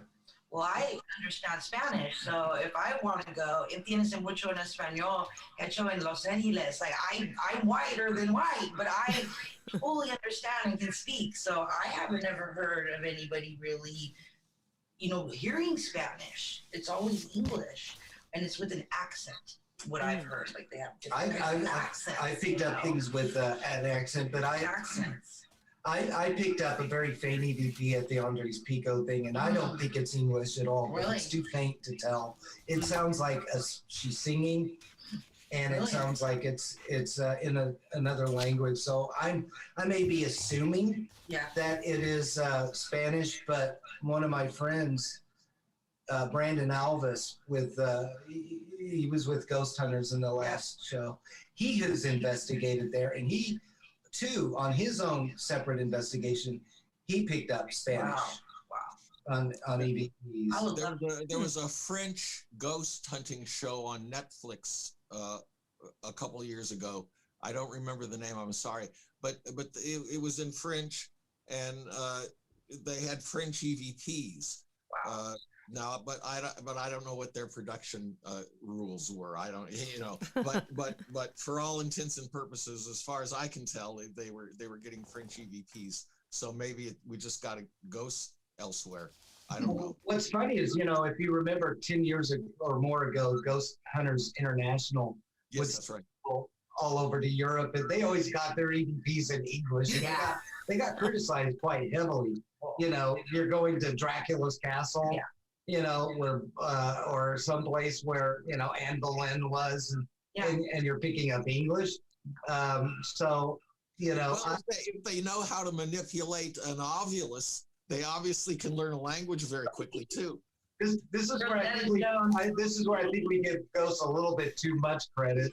I'm just satisfied with saying, okay, yeah, this place lives up to the merits of it being haunted. And then let me tell an EVP story. I know Craig has heard it. I think maybe Holly. I know Michael and Krista have. Everybody else. This is very interesting. I was talking to a shadow figure at the notorious David Owens house, and he was standing there. And I came back, and he was still there. And I started to talk. And I was in the habit at this point of always trying to get the disembodied voices to give me their name. Oh, who am I talking to? Oh, what is your name? You know, and I thought I had asked, what was your name? And I never listened to my question. And what I heard was a woman say, Claude Rains. And I thought, well, that's, you know, I mean, it's a name. It's responsive in that regard, but it doesn't really help us. But all it took was a passive noise reduction, speaking of using things, because it was too soft. I could hear the talking, but it was too soft. I said, which one of you am I speaking with? I was seeing a single shadow figure, and I said, which one of you am I speaking with? Because we obviously assume there are 4 spirits that travel together at this house. And a girl says, oh, he can see us. And then the figure I'm talking with says, you sure? And another woman says, Claude Rains. Claude Rains, back in the 60s, played the when Universal re-released its horror movies, Claude Rains played the Invisible Man. He's in the 30s. Yeah. Oh, that's what made it. But it was re-released. It was re-released in the late 60s. Universal was releasing all its stuff, Frankenstein, Bride of Frankenstein, and then the voice of the figure I think I'm talking to says, he says, are you sure? Claude Rains. He says, he certainly can't see us unless everybody effed it up. In other words, by talking. Right. Now, what's really significant about this to me, and then after that, we saw other shadow figures. Kashmir was with me. But what's interesting is that while I had gone away before I came back, there had been a meeting among these 4 spirits. And they said, okay, we'll let them see you, and you do all the talking. And I said, which one of you am I speaking with? And a girl mistook that for me saying, I'm seeing a bunch of you. Which one of you is talking? But I was only seeing the one. So they misunderstood my question, gave themselves away. But where did they go? Where were they? What, you know, what discussion did they have that we weren't even there and privy to? That's fascinating to me. Well, you know, did they go to another room and close the door? I mean, what's going on there that they had this plan going that the girl gave away? Yeah. That's fascinating. I know I want Jessica, those people to talk to. I just got one little quick anecdote, and then I'll shut up, I promise. But there's a place in Temecula, Old Town Temecula, called the Palomar Inn. And it's, in my opinion, the most haunted location hotel in Southern California, especially when you factor in square feet, okay? Almost no paranormal investigators go in there, and a lot of them don't come out with nothing, or they'll use their flashlight test, or they'll do the ITC and or the psychic vibes, and it's all wrong, because I'm the historian there too, and I'll tell you, they're missing the mark. But here's the thing. Whatever's there is like super, super intelligent. And I have never, ever been able to get an EVP response doing an EVP session there. But when you set the room up with recorders, and you're with someone else and you let enough time pass and then you just start up a conversation and you aren't asking any questions to the ghosts or anything. But you start talking about the history of the place, whatnot, you will start getting responses every now and then. And that was the way I was able to get an EVP. But here's how intelligent it is. My first night when I was just scouting that place for a possible photo shoot later, I rented the whole 8 rooms to the hotel, you know, cost me like all of like $250, and I rented pretty much the whole hotel. And I'm a smoker, so late at night, I was the only one upstairs, and I was going down the stairs to have my last cigarette, and I just had a recorder up, and this deep male voice said, "Smoke all that you want." kind of like this Western drawl, you know. Wow. That creeped me out. When I heard that, it's like, wait a second. You're studying me. I'm here to study you. He wanted a cigarette. And he knew my habits, or at least that's what it sounded like. Yeah. And that's very important. I've often had the feeling in situations like the EVPs where they're conversing with you that they're doing to us what we're doing to them, that they're on their side of the divide studying us. Yeah. You know, I've wondered. Okay, I want to hear from Jessica and Hillary a little bit. The mittens. Yes, the mittens. The Michigan ladies. No, that's funny to think about too. I think we've remarked many times, oh, it feels like we're, I don't know, the least informed in the room when you're, I don't know, communicating with these intelligent entities. It feels like there's an invisible force that is much smarter and much more aware of what's going on, and we're very silly with our little battery things that go beep boop and whatever. And there has been, I don't know, kind of a, now that I'm thinking about it more too, I don't know, a little like a bit of anxiety, I think, that maybe even like, I don't know, I've unintentionally injected into the whole experience sometimes too, because I know I'm aware of that. You know, a lot of people come in and they want to boss somebody around, and like you guys said earlier, you'd never talk to somebody like that if you were sitting across the table with them or anything like that too. But, you know, perform for me, do a trick. Come on, I came all this way for this trick. But even beyond that too, just there does some of the, I guess, the not even necessarily EVPs necessarily, but like, you know, we've had a few things that have made us interested in spirit boxes, but for sure, I think using them too frequently doesn't mess things up, but it introduces chaos that isn't necessary or helpful. But there have been a few times where we've had different voices come through where we were convinced that there was, you know, actually somebody using that device in that moment, typically the more like radio wave-based devices, but where it seems like they're observing us, or like, aren't you guys funny, or like, or haha, or like, they're, you know, just, I don't know, different things that come through that do seem to imply that we're being studied a bit too. So it's kind of an interesting. You know, you bring up a great point, and I would think like it might be interesting to ask if you feel there's a rapport, like what it's like for them where they are, like what that realm is. Like, why don't we want to know, when we were talking earlier, you want to do things for them. So wouldn't you, if you were visiting someone, you'd say, hey, you know, what's going on with you now? And what's it like where you are now? Not how you died or the history. I mean, you just made me think of that. I think that could be, I don't know, you might get some interesting responses.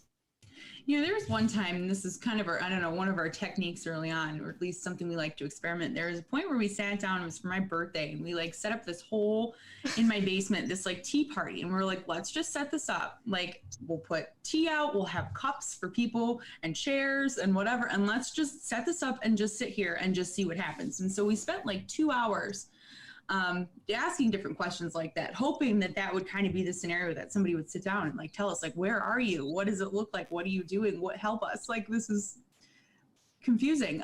But what ended up happening, and I don't know if this is one of those examples of having too much of an expectation, or if it's just things just take their course. But we had this doll, and we've told this story a million times before, but Jessica has this doll. It's this very ugly in its own cute She's way. gonna take offense to that. Yeah, she has her own personality. It's a whole thing, but we call her Big Baby, and she's this big, giant vintage doll. And so we had her sitting there. We were like, oh, like, let's just put some dolls. I don't know why. I think it was just we had to make it spooky. We couldn't help it. But we put like a couple of these dolls out or whatever, and we had Big Baby there, and there was just silence and nothing was happening. We were getting so frustrated because it was like, you know, it's hard not to feel like, oh, like I would love this. This would be great. If I was a spirit, I would sit down and answer all your questions. So you have to like kind of remove that element from it a bit too. But we sat there forever and nothing was happening. No one was talking to us. And then somewhere in the course of the conversation, I asked, like, are you bothered by this doll? And then everything we had, like, you know, all the little battery operated lights, whether it's magma in that moment or whatever, it chose that moment, all of them are going off. And then it starts, something came through one of the spirit boxes we had running too. And the implication was like, they didn't like this doll, and whoever was sitting there didn't want to sit there with us because of this doll. So we had this whole plan. We were going to be so compassionate and whatever. And it just took its tea own party, and we ended up scaring the spirits away. It just took its own course. It's a good story. So, we still have a little bit of time, and this is something I was thinking about recently too, and I think there's actually a television show that someone can do. It might be kind of hard to do, but there's not a lot of public talk about animal spirits, animal ghosts. But when you read, like I got this book, Psychic Animals, for free years ago, and there's a whole chapter on horses, ghost horses. And there's actually a type of phenomena called pukas. Have you guys ever heard of pukas? It's, I hadn't. The mountainous regions of Scotland, Wales are haunted by pukas.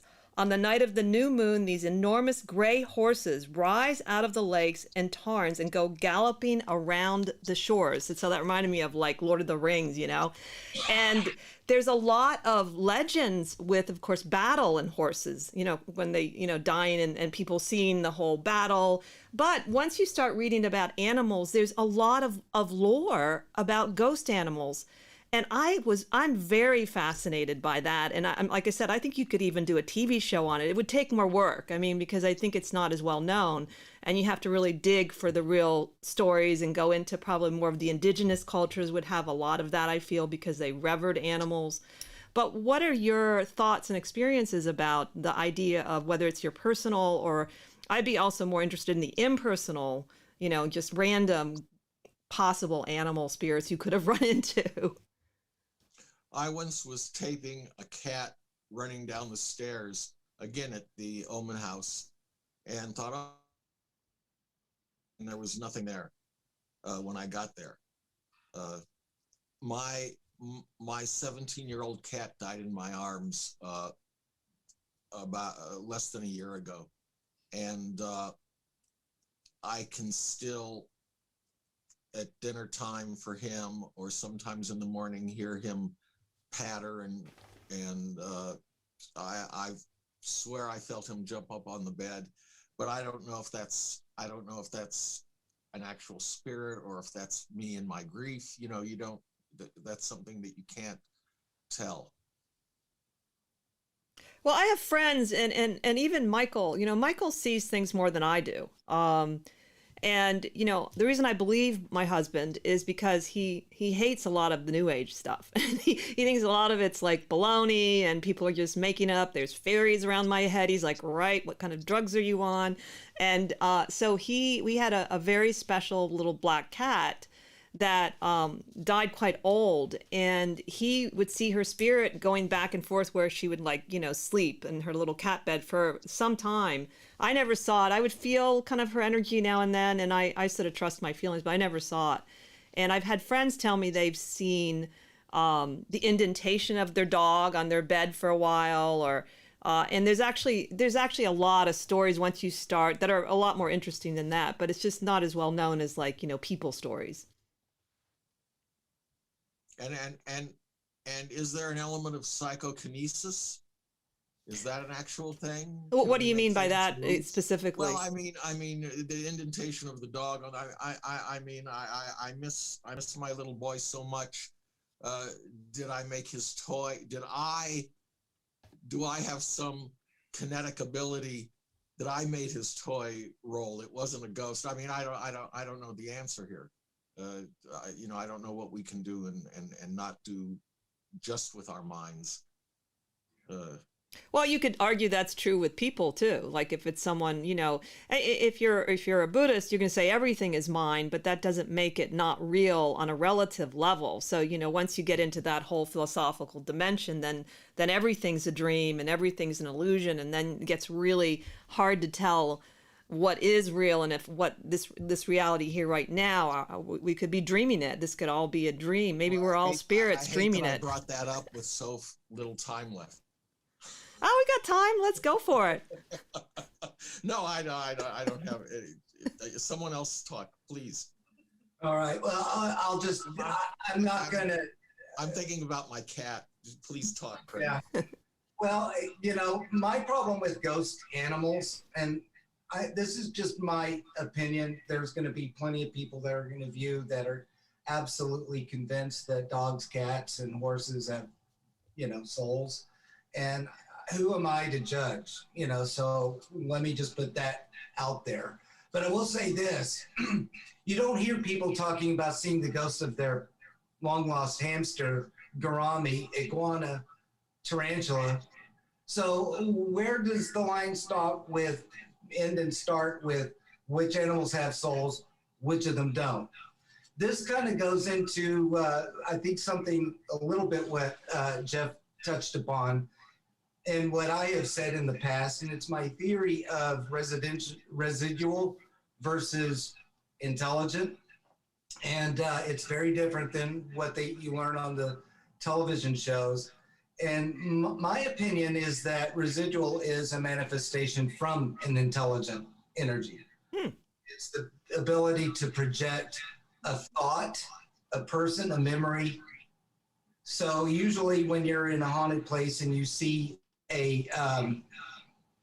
you hear, you think you come across something residual, but then you find out that there's something intelligent also there with you right around the same time. This is almost always the case in almost every single property. There's this residual and intelligent both existing, or what appears to be that way.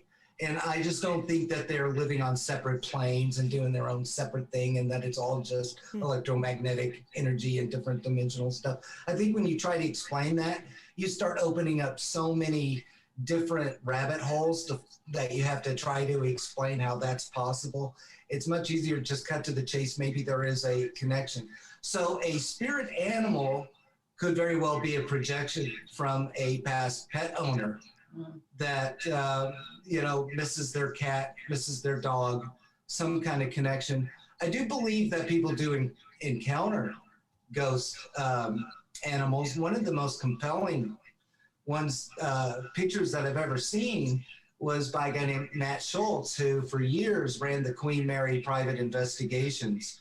And he actually has this photo someone took on their cell phone of a ghost cat. And there have been stories of ghost cats in the first class swimming pool and changing room. This cat does not look like a normal cat. It looks like a ghost cat to me, but it's very clear that it is a cat. It's not pareidolia or anything. It's glowing, but it's cat-shaped, tail, eyes, ears. It's pretty darn clear for what it is. I also know Matt well enough to know that he's extremely skeptical and is not easy to fool. He's pretty close to my own sensibilities on things. And what's interesting is that when we talked about residual versus intelligent, he had actually come to the same conclusion that I had as well, that maybe it is just being no stone tape theory or anything like that. It's the wood might very well capture energy, but it's not going to replay an incident. It'll just be energy. It needs the intelligent energy to replay it, is what you're saying. Right. No, it takes an intelligent energy to actually manifest it. And when you stop and think about ghosts being clothes and clothes not, dying, it makes sense that they can project that. Also, my views fall in line with ghost trains. There's a lot of stories about ghost trains, ghost ships, even ghost airplanes. The stagecoach? Ghost stagecoaches, ghostly automobiles. These may be more of the projection of something. It could be a loop in time. I'm not going to rule that out. I don't think anyone can rule that out. But I'm just saying, I always come up with other possible ideas that we just haven't explored. Well, I'm going to disagree with you about the animal spirits, only because when my cat was alive, she saw spirits sometimes. And the only reason I know was one time in the middle of the night, she was not a talker. She got up and she looked in the room and she started talking to something that was not there. She was like, meow, meow, meow, meow, meow. Meow, meow, meow, meow. I mean, it wasn't even like normal cat stuff. And I was like, what is going on with my cat? And she only did it the one time. And then one of my friends said she thought we had a ghost in our place that was friendly. And I think it was just telling the ghost, like, hey, this is my place and these are the rules. That's what my impression was, like, this, you can't do this or that, because she was kind of an exceptionally odd little black kitty with green eyes. So I don't know. I think, but these are all theories, and I tend to kind of feel like we dismiss the animals too much in the white Western world, and I'd be curious to see or listen to what Jessica or Hillary think about the whole animal ghost concept. So another fun fact about me is I actually worked as an educator for an aquarium. And we're always like, oh, fish don't have feelings, like whatever. But there's different levels of intelligence within animals themselves too. So, like your goldfish is level of intelligence compared to that of a green sea turtle, or that of your dog, or that of a horse, or of a dolphin, or a whale, or an elephant. Some animals are immaculately smart.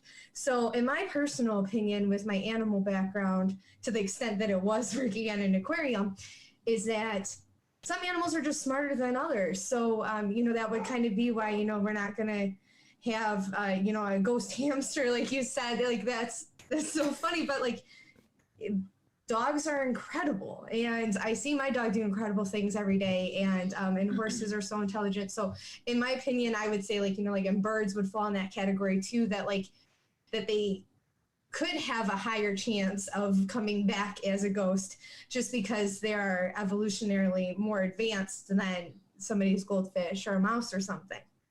So that's one little aspect of my opinion in animal spirits. Now, animal spirits, to me, I view differently because I feel that the owl, ironically, is my spirit animal. And owls, I've always had a really strong connection to them. And, and I run into owls way more in the wild than any person that I know, ever. I've seen if you've either seen or heard almost every single species that is an owl in the state of Michigan, just existing, you know what I mean? Like not going out and seeking to find them, but just being outside and then having them cross my path. And owls, as my spirit animal, they come to me when I need them. So if I might be going through a stressful time, or, I might be interviewing for a new job, or I might just be questioning something, is usually when owls arrive to me, and I'll see them. And what's ironic about right now is I haven't seen any owls since my mom got sick and since my mom passed away, but my friends have. I've had 4 friends reach out to me to say, hey, I saw an owl today. One of my buddies, my brother's best friend, actually sent me security cam footage from his Ring camera of an owl landing on his porch. So right now, because my mom was a mom to everybody, the owls are showing up to my friends and to my brother's friends rather than to me, because my mom was that important of a character to so many people that the owls are now reaching out to others. And I'm still finding out about these interactions with, these incredible birds, but they're not coming to me right now because my friends need that support too. Oh, that's wonderful. That's really beautiful. I love that. I've racked my brain about ghost dinosaurs. I've been there. I understand. Like how does that work? How come no one ever sees a ghost dinosaur? What the heck? It'd be scary. And then I'm like, well, maybe that's Nessie. what Craig said was interesting, combined with what Jessica was saying. I mean,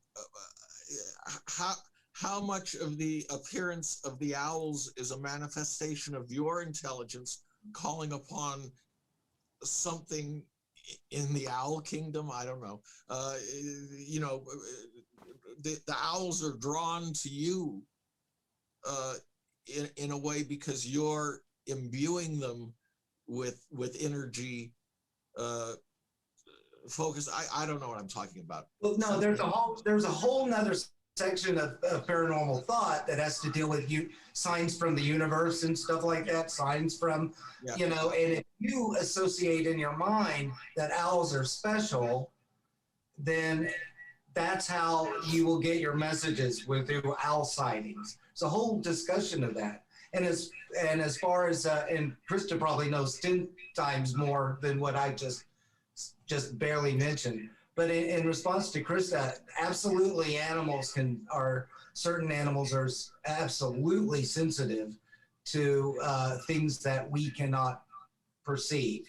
My aunt has a haunted house in Omaha, Nebraska. I've heard the disembodied footsteps walking across the second floor. The dogs won't go up into the servants. They know. They'll just stop, you know, and so I've witnessed it myself.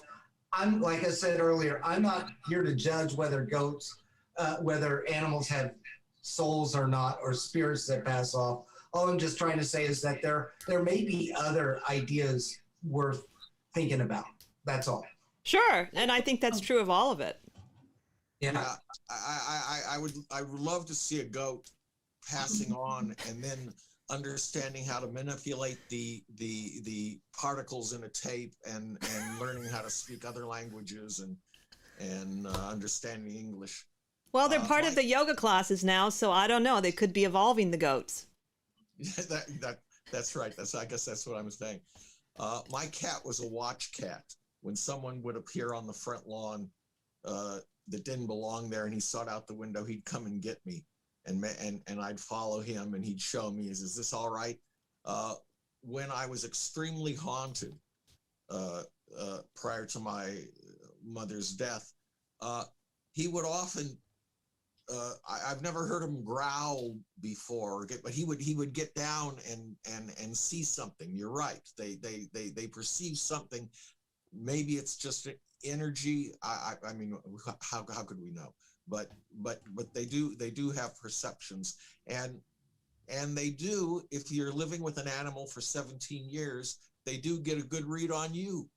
Well, I was gonna say too is maybe another element to this is the special emotional connection that an animal would have to a human person, or so, you know. Exactly. Maybe not even a specific person, but that animal, like, you know, our pets recognize humans as friendly and, you know, helpful. Maybe that's part of it too. So I wonder if it comes down to the individual animal too, perhaps. But I have seen cats my whole life. You have to just take my word for it. I can't prove it. But throughout my life, there have been, it seems like when I'm not seeing other kind of spiritual type things or people or anything like that, the cats can always come through. I don't know why. I've never seen a dog, never seen a rabbit, no dinosaurs. Very disappointed about that. But for some reason, it's the cat. So I don't know if it's just something about cats. I think, but, you know, I think that love, in the same way that, you know, the music that we love or the food that we love or somebody would love would kind of trigger an additional response. I think that there's maybe some line of that thinking. And a lot of it too, with the animals, it might not necessarily mean that they have a soul, but at least there's still energy behind them, and that energy is really strong. So that energy could linger. And Krista, like you were saying with your cat, my dog has started to act weird the same times that I'm hearing bumps in the house. And, you know, and I'm convinced that it's my mom just popping in to say, like, it's okay, I'm still with you.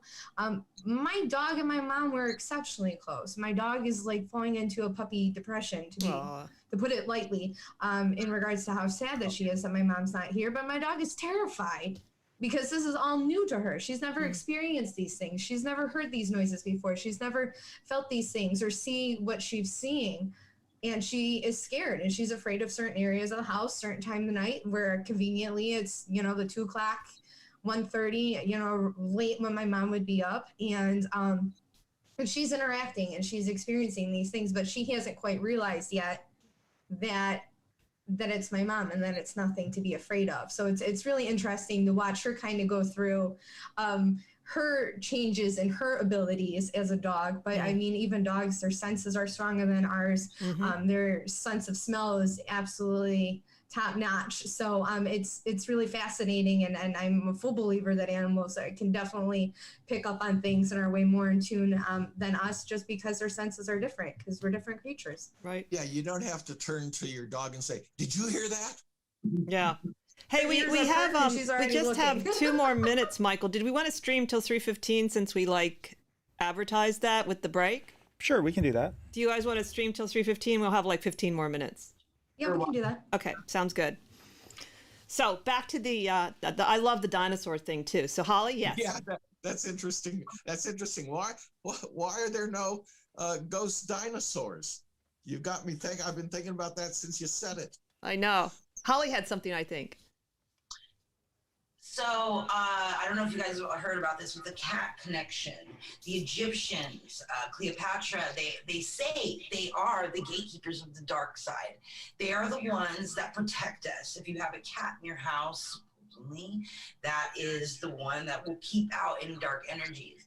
But the Egyptians, they even embalmed and mummified their cats because of the significance of all of that. And there is a thing that they say that cats don't sleep. You can look that up. Cats are on another kind of level. I've read some stuff about that. I don't even know. I have a cat tattoo. I love cats.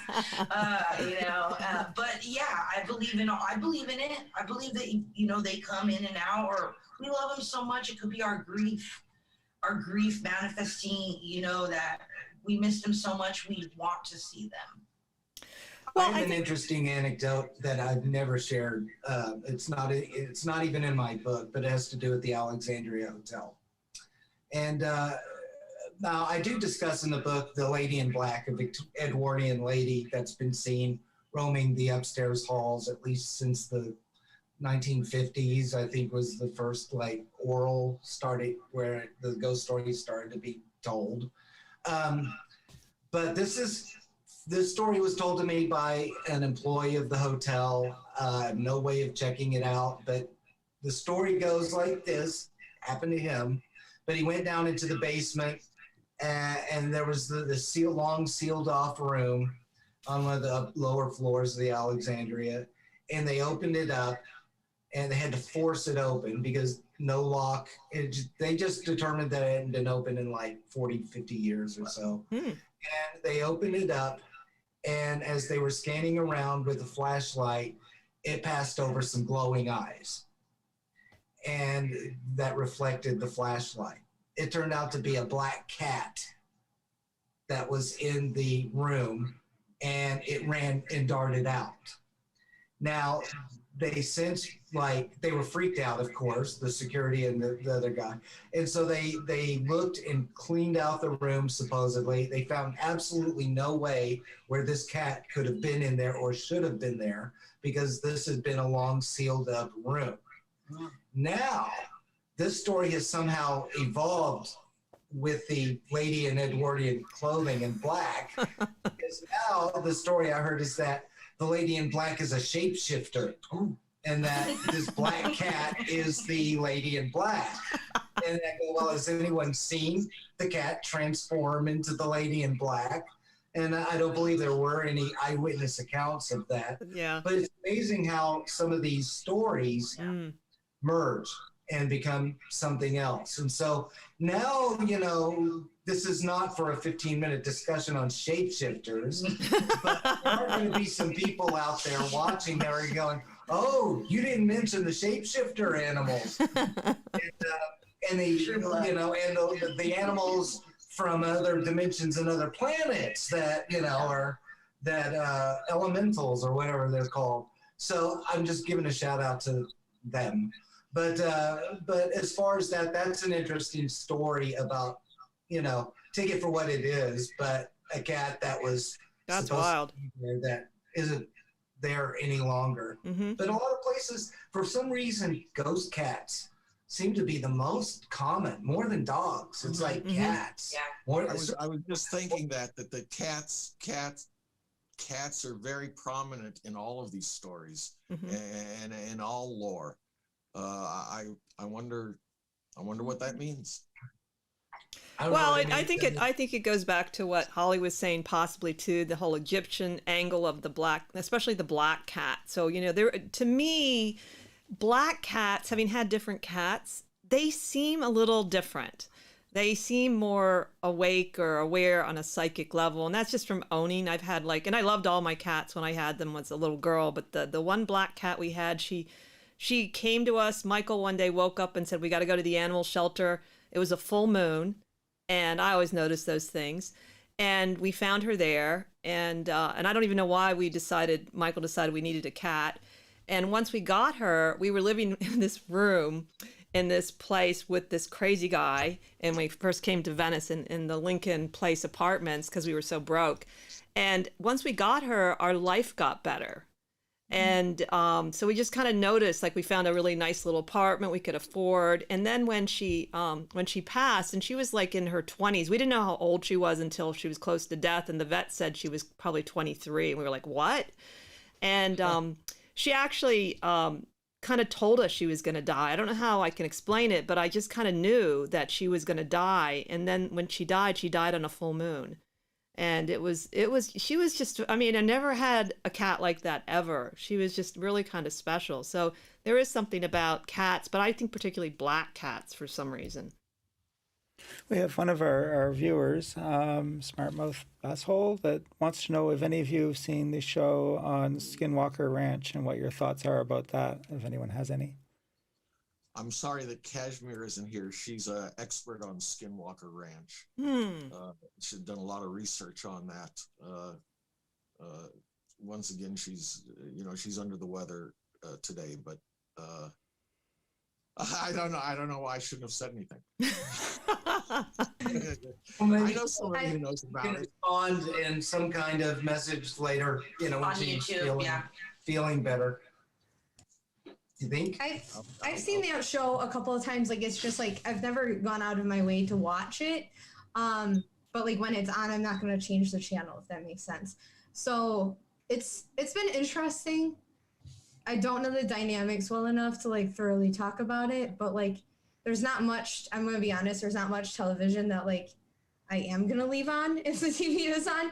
So so at least there's that. So but the most recent episode I had seen was that there was a security cam footage, but at this time where a cow actually, and this is probably what brought the Skinwalker conversation up, because a cow had died from fright. Ultimately, they did a necropsy, which is an autopsy on an animal. They did a necropsy on the cow and discovered that it did seem to have a reaction that happens when a cow gets startled, which can be fatal.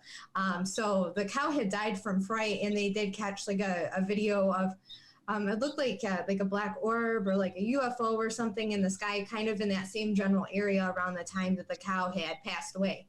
So it was kind of interesting, but I haven't watched it thoroughly enough to know much more than that from just a couple of episodes. So. I might be full of cow, but there's the show about Skinwalker Ranch. I haven't seen that show, but there was an investigation by a group of scientists some 20 years ago, and there's a book that resulted that is what I'm talking about, is full of phenomenon. Cows disappearing and then appearing inside a mobile trailer that they couldn't even fit in the door, and they're all inside this thing.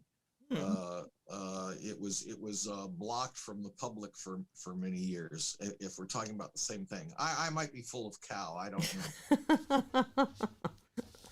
Yeah, I'm not an expert. I've watched the show, but I would just say I don't know anything. I haven't done my own research, so I've certainly found certain parts of the show very interesting, especially when the one fellow got really sick twice. The one man, I forget his name, and that was kind of odd, the way he got sick. So, but that could also be a natural phenomenal, connect to the land. I'm not sure how it goes. There's that show, the Holzer Files, which seems to have very little to do, and in fact, in a couple of cases, it was pointed out to me they misinterpreted Hans Holzer.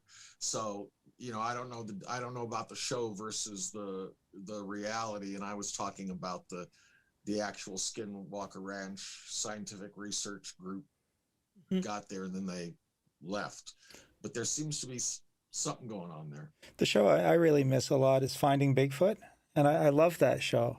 And because it was the one show that I could put on where I could fall asleep 5 minutes in, wake up 5 minutes to go, and I knew I hadn't missed anything. So I never used to freak out about it, because I knew they would walk through the woods, they would knock on a tree, somebody would hear another knock. It was like the same thing every episode. So I always felt that was the best show to fall asleep to, because you really didn't panic when you woke up because you hadn't missed a friggin' thing. They're rerunning it today on ID Channel, I think, one of those. I just recently watched all of Expedition Bigfoot. And honestly, like at first I was like, I don't want to watch this. This isn't the same. And then I watched it and I was like addicted. And like I remember I was messaging Hillary because like we have a motion camera outside that like goes on, and the camera went on, like the light went off. Yeah, it was a motion light. And the light went off and I was like, oh my God, there's going to be a Bigfoot in my backyard in the middle of residential St. Clair Shores. But like that show got me so amped up that I was like, oh, Sasquatch is in my backyard. Like, what am I going to do? Well, it must be good television for you then. It was. I liked it. I was like, I binged the whole thing in like 1 week. Like all that I could get on Discovery Plus. Like. Yeah, I think that Bigfoot is definitely another topic for most of the shows. I used to ask Michael, why do you watch that show? And that's why he watched it, So we have about 6 minutes left. Is there anything, any comments or any thoughts people wanted to just, chime in? It can be anything about the paranormal that you'd like to just add right now. And we have dead air. Well, there's no question among any of us that paranormal phenomena exist. My whole thing, as Craig knows well and you guys know well, is how's the trick being done? What's going on backstage? That to me is more interesting than capturing just another EVP. Craig's idea of going to historical places is very interesting to me. And once again, I want to plug his book again. It's really great. Thank you. Great. We all have it. Well, I wanted to just piggyback on that by saying, first of all, thanks, Jeff. That's very kind. My deal is, and this is what I try to hit home, is historic research is probably one of the most neglected aspects of paranormal investigating. People Wikipedia, it's not good to do that.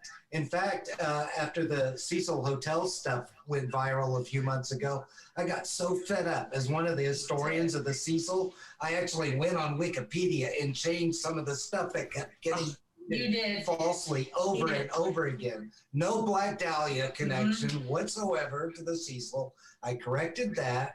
Also, the first death in 1931, corrected that. It's actually earlier than that, but no one bothers to look. And even the correct date the building would actually open was off by like 3 years. And this is like network TVs are guilty of this. They are repeating falsehoods, and it's because they're not doing the research. And I always say, and this is the whole purpose of why I go to historical things, is if the history is wrong, the ghost legends will never be right. And you have to keep that in mind.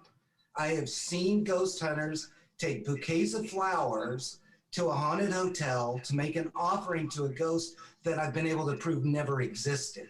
I'm not saying the place isn't haunted, but the ghostly personality is completely made up. The secret to the research is to get a newspapers.com subscription. It's about $150 a year. And do research. Look at deaths. Look at what's going on. Don't rely on other ghost hunter websites because they tend to be horrible historians. So don't do that. Go and do it yourself. Vet it.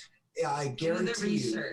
I guarantee you will find the smoking gun. But if you don't have time and you don't have to do the resources, then the one key thing that you need to do is try to trace when these ghost stories began, who started them. That's great advice.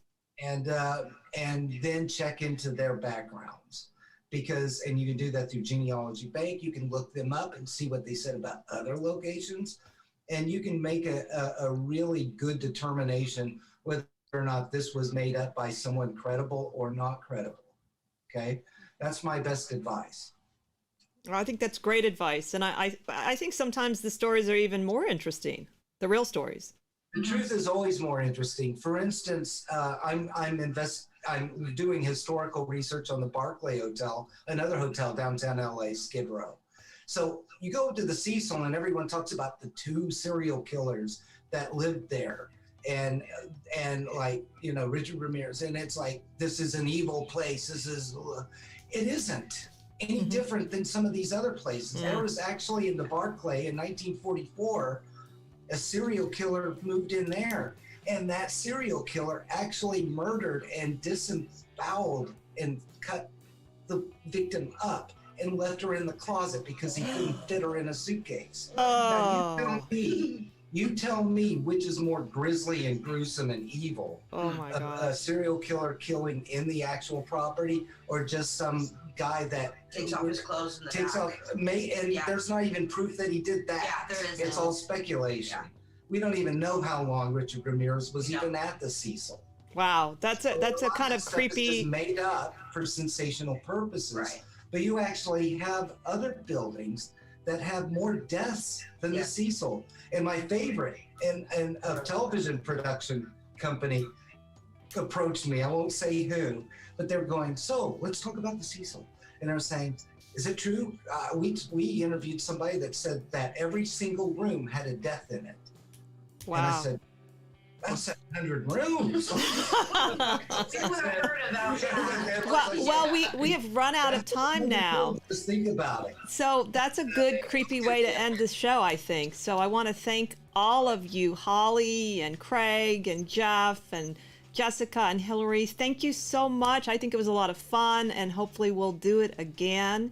And thank you all for tuning in. Join us next time as we continue to explore the esoteric and the obscure together. Have a spooky week.